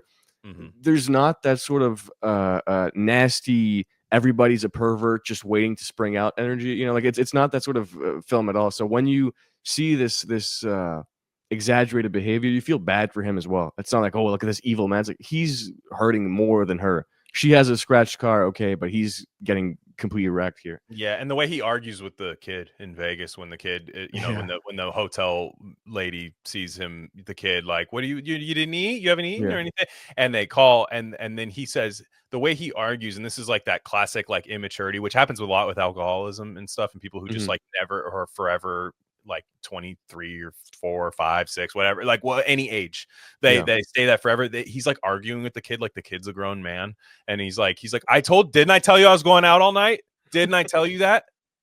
And it's just like, fuck, man, like, and it's like, that's your dad, that sucks. Like, so was he really that bad with his kids? Like, no, that's the funny part. So here's where the demon Ray Carney comes in, someone who's a complete hack, and he wants to bring up because, you know, people see some things just like David Lynch. I don't know why, but for some reason there's a perfect link to David Lynch here. David Lynch was an admirable man, and everybody who worked with him had just positive things to say. But anybody who has a bone to pick with him can easily be like, hey, look at the movies. Are the movies fucked up? Well, the guy actually did want to do things to his daughter, like the guy the midget half man dwarf guy who played in Twin Peaks. That guy tried to take him, like Michael Anderson, whatever. Ray Carney is the same way in the sense that he's the scholar, right? So he's seen all the movies and he teaches classes about Cassavetes. But then where most people who know him, everybody actually is like, hey, he was a great person, and even he was an alcoholic and he had problems, but he was never. He didn't cheat on his wife. He didn't beat his children, et cetera, et cetera. The worst thing he did to his children is die early, right? That's the worst thing, because they were still chill, you know. So that is fucked up. But then a soul-sucking leech like Ray Carney comes in, and he's like, actually, a lot of people thought he was an abuser because he was paying people a little money. It's like, yeah, it's an independent film. What do you want? You know what I'm saying? It's, things like that were just blank. Peter Falk is not appearing in a fucking movie in A Woman Under the Influence to make money. I mean, anybody else. Yeah. Like, why? Because you know, these guys. That was the beauty of these films, is all of these guys had other ventures. Ben Gazzara was everywhere in the '70s, dude. Game shows, like variety shows. He was everywhere. Like he played Capone. My parents are far from film people at all. They know who Ben Gazzara is. Like, they just like absolutely know that guy. Like, he's like a staple in their childhood. So to say, I mean, it would be weird if those guys made a bunch of money on these movies. Like, it would that would be a red flag for me. I'm like, what? You know, like, they didn't do well in theaters, right? For the most part. Well, I mean, there's what do you mean by theaters? It was independent, right? So at the time, there's maybe an art house cinema or something. It wasn't even. So that's an interesting question. How did you show this? How did they show this? I have no idea. How is this movie shown back then? That was interesting for Love Stream specifically. This was picked up by Menahem Golan, the Israeli action movie guy, the guy Cannon Films. This was put up by Cannon Films, so they're the ones who made the Ninja movies, Delta Force with Chuck Norris. So this man, and people make fun of the guy because he had this company called Cannon Films with all the goofiness and the crazy He-Man, the Barbie, not the actual one, but the knockoffs and the, you know, all the schlock sort of action horror movies. But he was a huge fan of cinema, and he knew of John Cassavetes through the films. And basically, he's like, hey, here's a bunch of money. Not too much. We're not going to give you 10 million, but here's a bunch of money. You're free to do what you want. You can write this film. You can edit this film how you want. You can, basically the director's dream, right? And this was purely out of a love for his film. So this, in my head, that makes Menahem Golan a great man. That's crazy to be an action guy who's all people think is all about the money, and to do this just for the love of it is fantastic. Yeah, because what are you gonna? You're not gonna make any money. Well, and now, by the way, now Cassavetes is this like Criterion name, and all the girlies love Cassavetes. But back in the day, man, it was they were showing Chinese Bookie at a theater. 4 people saw it, and they all hated it. Basically, that's the story of it. So, and of course, now I don't want to undermine it either. He's not this unsung hero. He did win an Oscar for the screenplay of A Woman Under the Influence. Like that's that. So or win. I think win, but maybe just nominate. Something like. Anyways, but it wasn't a completely unknown person, and also he was a celebrity because of all the films he played in. So. Right. There is success as well, but mostly for these films, especially the ones that I love, whether it's Husbands or Bookie or Minnie and Moskowitz, these are smaller films and not films that were really shown until much later after his death. They actually made a resurgence with VHS first. Oh, interesting. Yeah. So, but yeah, just more about love streams. I mean, with Jenna Rollins, the divorce scene, like the actual lawyer like scene, the way they're sitting is so odd to me. Yes, because it's even brought up by the attorney. He comes, he goes, "Are you comfortable right there?" And she's like, "Oh, sure." And her like the attorney's mismatched, like they're on the other, like representing the wrong people. It's so strange. And in the book, they say like it was super hot in that room, so they had to exit Jenna and make her makeup again because everybody was just sweating like crazy. It looks horrible. It looks like in The Long Goodbye, the interrogation room in The Long Goodbye, where it looks really fucking hot in there. It looked like the same room to me, like that they just used there. But yeah, anyways, that scene is crazy because it's just like. At first, if you don't know what this movie's about, because I didn't look it up before I watched, I didn't know anything that was supposed to happen or anything like that. I like to do it after. I like to. But at first, I was just like, "What's happening?" I started to think that like her husband's just two-timing her, Seymour Castle, and she's just trying to be a mom. Turns out she's batshit crazy, and he's just like, well. She's been in and out of institutions. It comes up a little later in the conversation. But it's just like a woman, basically. It's like what we were talking about, something that might have happened 10 years, 20 years ago. And now it's being brought up because the divorce, saying like it's not like yesterday. And being treated as equal, too. That's the crazy part, too. Like it's just like, okay, we'll grant you a divorce, infidelity. Sure, absolutely. You took a vow. You're also not fit to like raise a daughter. And the daughter has no interest in living with her whatsoever. It's really mean, actually. The daughter is really mean. Isn't she famous too, the daughter? Yes, I don't know her name. I'm not gonna pretend. No, like I know but she had like a career after this. She's an actress. Yeah. Actually, I was gonna mention that real quick. Did you find that for some reason any of the child actors took you out of the movie? Because not me. Usually that's the case. No.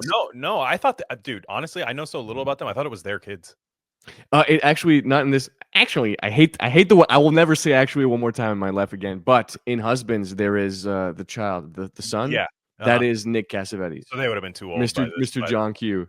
So they would have been too old to be in this movie anyway. Yeah, right? So, but yeah, no. Nick Cassavetes was the sound mixer on. He helped with the sound on Love Streams. Yeah, and I exactly. That's that because I was thinking like it seemed like it was their kid. Like that's the way it like they were interacting with each other, and I know what you mean. It's kind of like really, like child actor. I'm supposed to just think this kid's amazing or something. But he was great. Jonathan Lipnicki, like I'm saying. No, he was great. The kid is, but I mean, the daughter is, but like going through divorce, it sucks. My parents stayed together, thank God.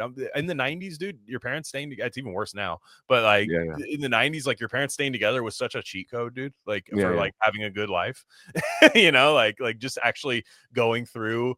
And I don't know what if there were marital struggles, I don't know about them if my parents had them, but if they definitely have like argued with each other and just what the fuck are you talking? You have those, but it's never this like we got to bring lawyers in here. And I can imagine to a guy of Cassavetes' era, Greek,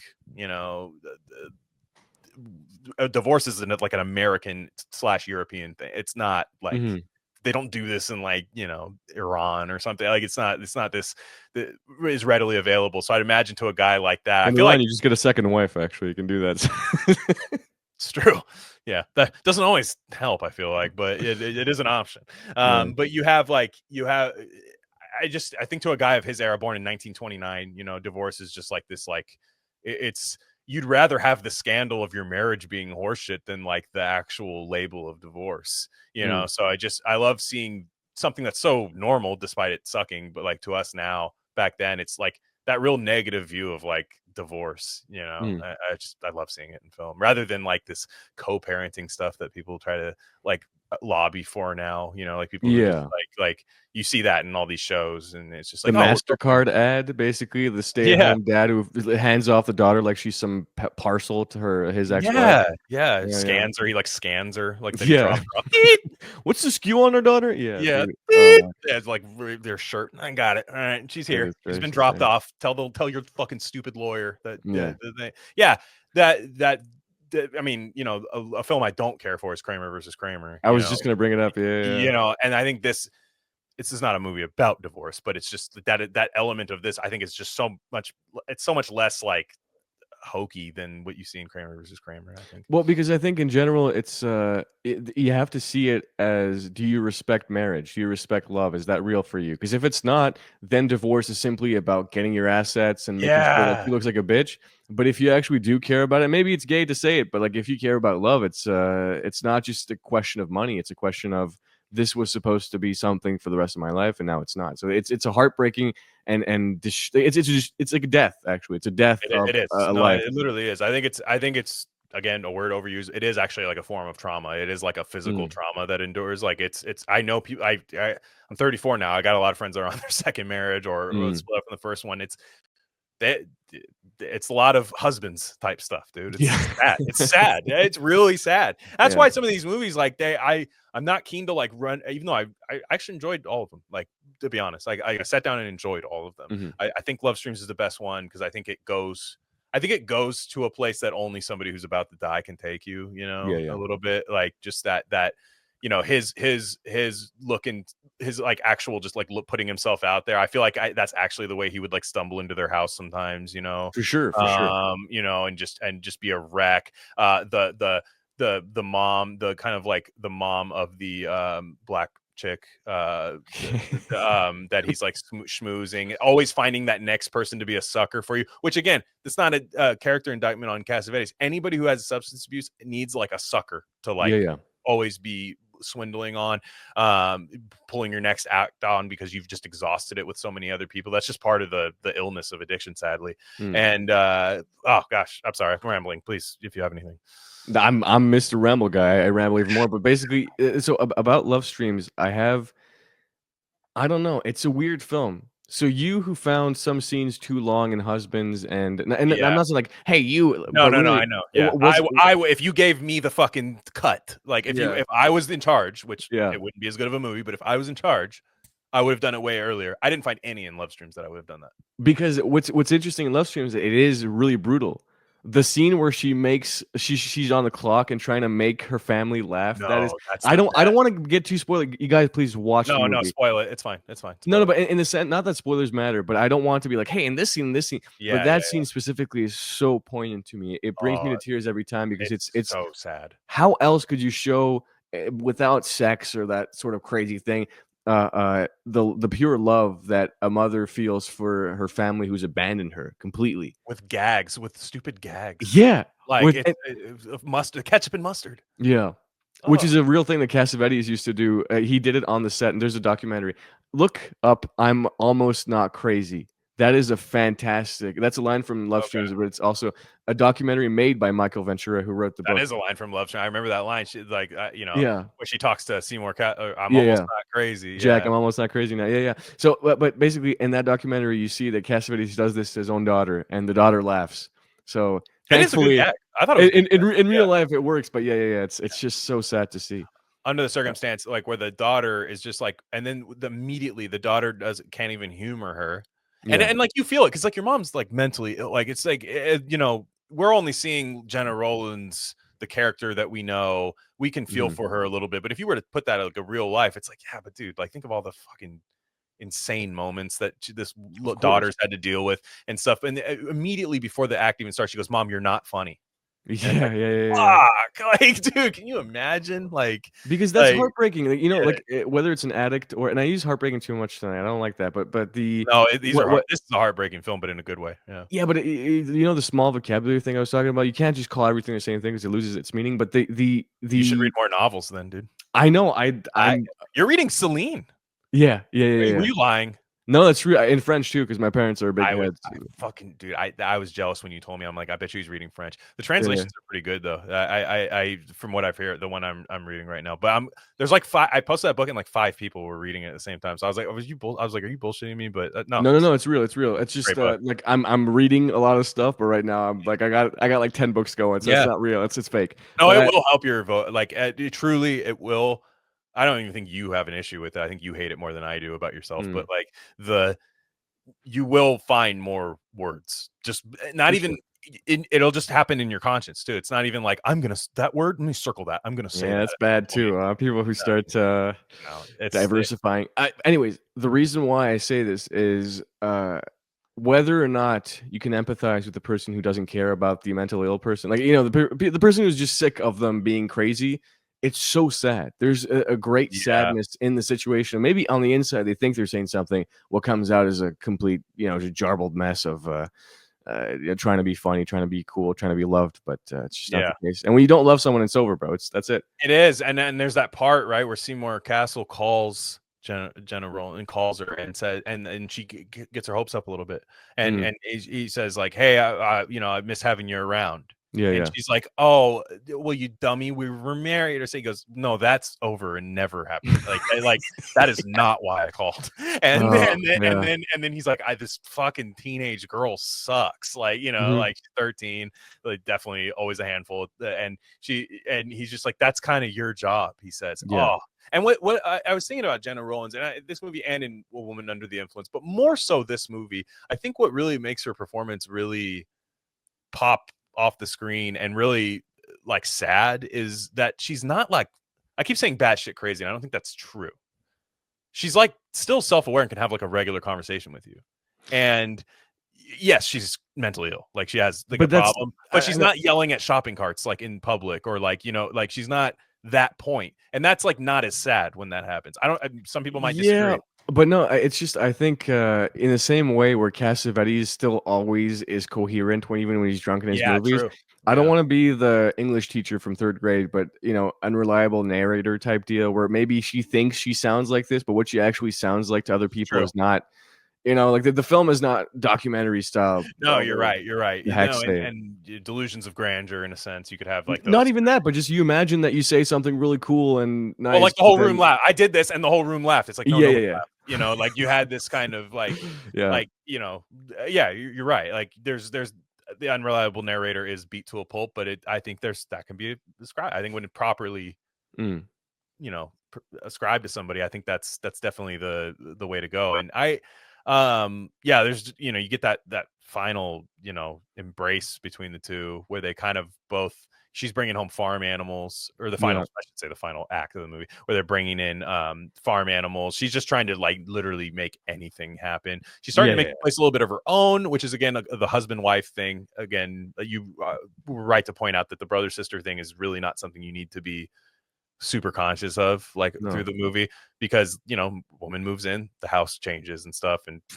when a mentally ill woman moves in the house, you get farm animals. And you know, there's all sorts of stuff. And originally when she goes to the lady, she's like, "Do you have like a dog or something?" And you think like maybe she's just only gonna buy the dog, and it's like, oh no, she bought all the animals that were suggested to her. And yeah, dude, it's sad, but Cassavetes is kind of, through that, his character kind of develops a little bit of like compassion, I guess is the term for it. Like he actually like feels for her when the doctor's seeing her, and the doctor is just like, it's correct. I'm not a big doctor guy, but obviously, but the doctor's correct. Like, I need to, like, you don't understand. Like, she's something wrong. But he's so nice. He's just going like, no, I can fix it. Like, she just needs family. She just needs me. It does hurt because it's a love story at the end. You know, there's someone who loves, there's someone who needs love, and then they sort of like connect Yeah. through that. You know, that's what it is. But the I don't know why, but for some reason there's a weird sort of dreamlike aspect to everything that happens in this film as well, I including agree. the bowling alley scene. I Do you love that. remember that? Yes, I love that scene. What a crazy. It's her W, dude. It's like it's her W. It's like every no, you don't get like this like affirmation. It's not dreamy in a sense. I know I agree with what you're saying. It's not dreamy in a sense like some movies where everybody's cheering her on, like yeah, yeah. It's like literally it's like nothing different than what's happening in her regular life, but like she just buys into it. Finally, like she's able to tune out all the outside noise, even though she literally falls and everyone's like, "Ma'am, what is happening? Like you're a mess." But the guy's trying to smash, but he brings her home, and it's like she gets him to move her furniture and laundry or whatever, all the bags she has. Many such cases. Yeah, no, that's oh gosh, I don't know. I watched it. This is the one freshest in my mind. I watched it right before we recorded. It was I wasn't sure. I was like, okay, 100% Rotten Tomatoes. Wow. Is it really? It is 100%. Interesting. Well, nice. And like Chinese Bookie has like 70%, which is that's I feel like that feels good. 70-75. It's better than that, but I understand that's what I would expect them to put. Well, whether it's them or Letterboxd, which is a different type of hive mind, it's the same level of IQ. Basically, it's the exact same type of everybody thinks the same thing, but midwit. Midwit, okay, whatever. Like, I'm not smart myself, but they all think the exact same thing because it's like worse film people. So now it's a sacred goat. Cassavetes is a sacred goat. So maybe someone will say husbands is sexist or whatever, but you can't say that it's bad. Whereas I just feel like people don't extend that to everybody. You know, like there's a few. The Italians get this all the time. I think because Jenna Rollins died too. You have to if a couple of two. Jenna Rollins gets a lot of when women have like meltdowns. Yeah. That's Letterboxd, Rotten Tomatoes, a woman meltdown, not even reducing what she's doing to just like meltdowns. No, I just she's mean like fantastic. it's kind of one of those like reflexive things where they're like, oh my god, psychology. She didn't get the proper psychology. You can't like you can do you can project all of these things into the film, which ruin it. But they can do that, and that's why I think that film has 100. I would imagine Woman of the Influence has close. Oh, probably, especially since the same people will say that Wanda, that piece of shit fuck film, is a good. It's the same thing basically. Wanda, Nihilism Manifest, that horrible, terrible European style film, which is not European at all. It's just. I don't know. It's a mishmash of all sorts of negative worldviews. Basically, it's everything that's gray put into a mishmash. So you put everything that's gray into a blender, you get some sort of gross sludge. That's what Wanda is. But they'll put that film in the exact same category as a woman because, hey, it's this blonde woman that's just like me. She's having a meltdown and crying. That's not what a woman is about. A woman is sweetness. And everything Mabel, I don't know, we didn't even plan to talk about this, but Mabel, and a woman, is so pure in her love for her children and for all children that it hurts extra because obviously she's doing crazy things, letting kids run loose and having naked children in the house. For the parents, that's hell. But having seen her, that it's not her intention to create anything nothing negative. She just does it out of pure desire to be liked and be loved. And in the same way that continues in love streams. That's what you see. It's like she wants to be liked and she doesn't understand why people just don't want to reciprocate. I think that's, again, have we all been in that situation? Probably not, but like I don't know, there's been certain times where you're just like, am I fucking mentally ill? Like, am I just not seeing the world the same way as other people? And like sometimes you are.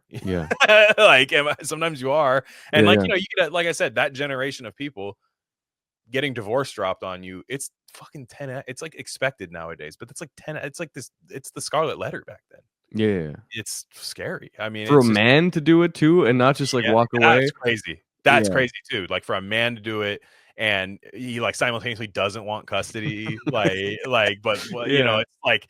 Yeah, I mean, that's another good part about Cassavetes is as based in red pills as you and I am. You do get your endearing, portrayals of women, I think.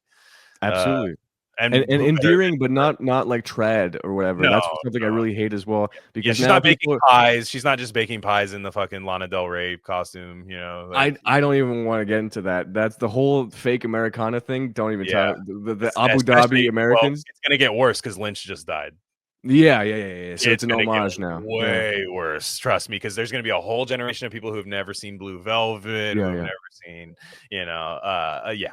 It's weird because not him being alive doesn't change that, but it does in some way. I don't know. We are a culture of fear of death, but also like the death is the news cycle, so it's kind of weird, True. Like like we fear it. Like nobody, like you have people drinking blood, Brian Johnson blood stuff. Like you have these people like trying to desperately avoid it, but also like when it happens, it's like this insane publicity boost for everybody, and like people flocked. I mean, I've done it before. Like somebody will die, I'll go, I've never really checked that shit out. Let me go see, and I've done it. Novelists, like, and all this stuff, like Cormac McCarthy died, and like he got Me Too'd, and his sales went up through the roof.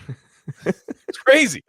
It's crazy. The triple whammy they call it. Yeah. And it's just like, dude, that guy for like years was just eating beans out of a can, like, and just like just not like for many years he enjoyed a little bit of success for a while. Towards the end, he became a household name. He definitely got to see like himself become like the American novelist. People can disagree, but I think he was. And then he dies, and then everyone's like, "Oh, by the way, the statutory in like 1971 or something." It's like, "Oh my lord," And like you said, everybody's got a hack job biographer. Miles Davis had one too, even though Miles was a liar. Like his guy said he was a misogynist, and it's like, dude, he was a black guy in the fucking 70s. Like, what are you talking about? He was the top of the fucking line jazz musician, literally the inventor of cool, like literally guy invented it, and you're like, he was a little rude to women sometimes. He was rude to everybody. And so again, this is all for nothing, because I thank you for this, because I was kind of lukewarm on Cassavetes, but I knew I wanted to give it a true, I haven't given it a true dive. I haven't seen everything, but 3 films. Don't rush is my advice. I don't give advice. You should definitely go for it if you want. You should probably go check. Yeah, once. You can only watch something for the first time once, and I'm learning that nowadays. Like Lynch, I'm late to Lynch technically, 2020, 2021, but I wish I could experience it like the first time again. I watched like 3 or 4 films of his recently, and he was just like, that was so, and it was, I'm like, God, I wish I could just have seen that for the first time, and just because there's really not a lot like it, or anything is a pale imitation, I guess. Well, unfortunately, there is a lot like it, but that but I know what you mean. Like, not to that level. It doesn't land the way that no, of course, absolutely. I mean, Cassavetes is the same way. You're gonna see any marriage argument fucking movie is gonna have a Cassavetes kind of element trying to do it. We have to end it, but I've seen, maybe you've seen this too, and you're not that much of a movie guy, but goodness gracious, what has happened? Has Stanley Kubrick's memory gotten injected into hacks' brains today or this year? I've never seen such repetitive, exact same source rip-offery than in films of the past year. It's insane. You were talking about fuck Red Rooms, by the way, dude. If you like Red Rooms, you're not my friend. Yeah, you liked it. You already told me you liked it. I hate Red Rooms. I hate that worm, Pascal Plante, more than the movie itself. No, I know you don't hate that movie. You already told me you liked it. It's Montreal based, so I love Montreal movies. Yeah, so you already told me you liked it. I love the movie because I just covered it on TPN. I love Red Room, so don't. Yeah, Montreal is awesome. It's a great city. I don't know who fucking Pascal Plante. I barely even know who he is now. He's like in his 30s or something. Yeah, whatever. We'll see. Yeah. But he's a young filmmaker. Young film. Hey, 30's not as old as you think. 30 is not old at all, but if you're doing Red Rooms, you know what I'm saying? Maybe 12 is more the appropriate age when you're doing a dark web movie with a model that's a hacker. Anyways, sorry, this is just me being first off, there's a lot more going on in that movie. I already talked about it. I've already put it on wax, so there's a lot more going on in that movie than you think. So but I gotta listen to that episode, but really just seeing that actress's face one more time, brother. Oof. Well, I don't really like her character that much. I mean, it's kind of the point. But you and Jack are part of that like wave of guys who are like, actually, it's secretly good because I hated it. No, I love it. No, not that. But I mean, like for example, like The Substance, what I was mentioning before. It's like, but it's actually a reinforcement of phenotypes and stereotypes. And no, it's literally about women being obsessed with true crime but then never being punished for it. The red rooms. Yeah. Mm. You can if a man did what she did, he would be in jail. Yeah. So I like when a movie actually fucking says something that isn't and there's no backstory to her or anything that shows us any trauma. She's not taking pills. She's not doing anything that you could be like, whoa, well, she's like that because of this. No, she's just a dark web poker Bitcoin model. She's a Spurg fucking like, you know, model, like autism e-girl model like that. Fucking, yeah. I don't, you know, hey, whatever. But no, that's real. I mean, look, I gamble for Bitcoin and for poker, and I get chats telling me there's 20 seconds so I can download the video. Yeah, I was so glad to pirate that movie. By the way, I don't know if it's a crime to say it. Not in Canada, I don't think. I'm so glad I didn't, support that. Anyways, I'm just bitter here. It's not even cool. It's not cool of me. Look, Cassavetes is awesome, man. Cassavetes is awesome. Obviously, we didn't get to, we'd be here for 10 hours if you said everything that you had to say about. I feel like we have because of me. Like I keep going off of. That's all right. I don't edit, so we're gonna let people. No, I don't know. No. Well, if you want to edit popular the episode, opinion, if you want to edit the episode, I'll let you do it. Otherwise, it's coming out as is. I had a fun time. I had a fun time. Yeah, maybe me too, man. Maybe a two-parter. Might do a two-parter. It's 3 hours, but I think I truly enjoyed all three of these films. Even Husbands, which man, that one hurts. But you see, I agree with that. I don't want to keep dragging it on, but yeah, I love the movie more than anything else. Not really, but like I really love the movie. But I feel you. Like I'm not saying it's a light. You need to do a retrospective 10 years from now on it. I don't think you'll dislike it. I just think you might get that sense of dread, like that real dread. And not like film dread. Oh, they executed the dread perfectly. I know what you mean. The life dread of that movie is like, oh my! I've had just that friendship disintegrate like 4 or 5 different times. Yeah. It sucks, and it happens when you're younger. It doesn't happen the way it's. I don't know. I feel like it's different. I don't know. It's a different generation. But like when you get older, there's so much like more things happening, and I don't know. We've talked. No, it's true. It's true. I don't get offended when people say that. That's true. I know that I have a lot to learn. Like I'm not gonna be like you've learned. You're smarter than I was. So yeah. No, truly. Yeah, you're smarter than I was. You need more confidence in yourself, but No, it's an act. It's an act, Glenn. It's not an act. It's an act because way I can be like, hey guys, I'm the meek guy, but then actually. I see right through you. I know what you are. I know what you are, and I love you. Listen to the A Plates podcast. It is the one true Cassavetes podcast. That's why it says Husbands 1970. It's all about John Cassavetes. Every episode. Check it out, guys. Watch my movies, please, as well. That's more important. I don't give a fuck about. So where are your movies? I haven't seen anything. Where are they? Well, I'm working on I have a short film that got nowhere. So fuck that movie. That's my problem with you directors, man. They're like. I meet these fucking people that are directors, and I'm like, where can I watch your stuff? They're like, because they're not. They're faking. They're faking. We're all like, a lot of people like to call that. People like to, yes, I'm an artiste. I'm like, you're making shit paintings and like filming your girlfriend's bra, and that's like whatever. That's stupid. No, I have a great film. I have a fantastic picture coming out, and it's better than. Do you have a home for it, or is I don't want to? Absolutely not, dude. I'm just making it. And here's the thing. What I learned from Cassavetes is maybe all the wrong lessons, but I'm making it for the film. That's it. If people love it, I love it. You have the freedom of it. You have the freedom to do so right now, to be honest. I mean, it's not like I can imagine these things aren't cheap. I get it. Like, but you have to do it because honestly, like that's people, a passion project. Now it might not have the legs because it's tough. There's such a muddied water, and big. So many people trying to do all this. It's just like podcasting, same thing. Everybody has one, so it's tough. And there's more people making shit right now.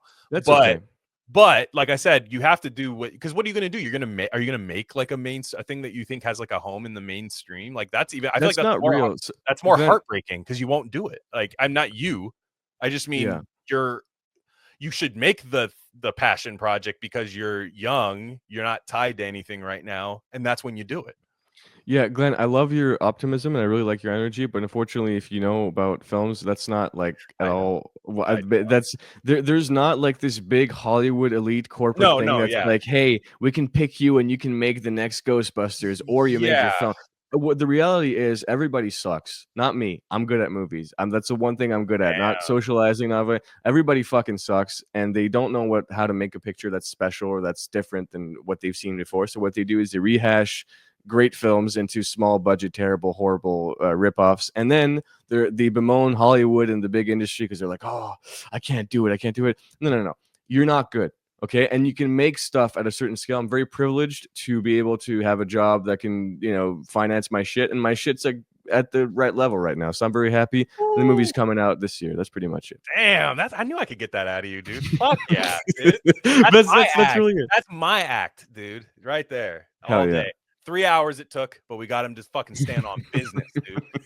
But yes, thank you so much. You know I love Rare Candy, man. We joke, but except that coward sigh. I love all the things Glen. So well, and truly he would have done it if I asked him, but I feel really bad because I'm asking him to do he has to run the Miles Davis episode, which is crazy. And there's like 3 other things we're doing, and I was like, if I were to say, bro, you got to watch these 3, and he's like I'm not a film guy. He's like 10% of the film guy that I even am, which is as not. So it's like he's like, we're getting them there. I think in a couple of years we can get him to like a few, knowing some shit. But it's all right. I know you guys are close. I'm just joshing. It's fine. Yes, absolutely. Yeah, he's right here. Actually, that was who I was talking to on screen. He's here. Yeah. I have another assignment I might give to you at some point, but we'll talk afterwards. So on that note, guys, if you're here because of the 8 Plates podcast, I know a lot of you came over from there. Thank you so much. Thank you so much. This is only 3 plates here. It's uneven. It's uneven. But yeah, please stick around. We're a lot of fun, I think. And on that note, guys, everybody have a safe week, and we'll catch you guys next time.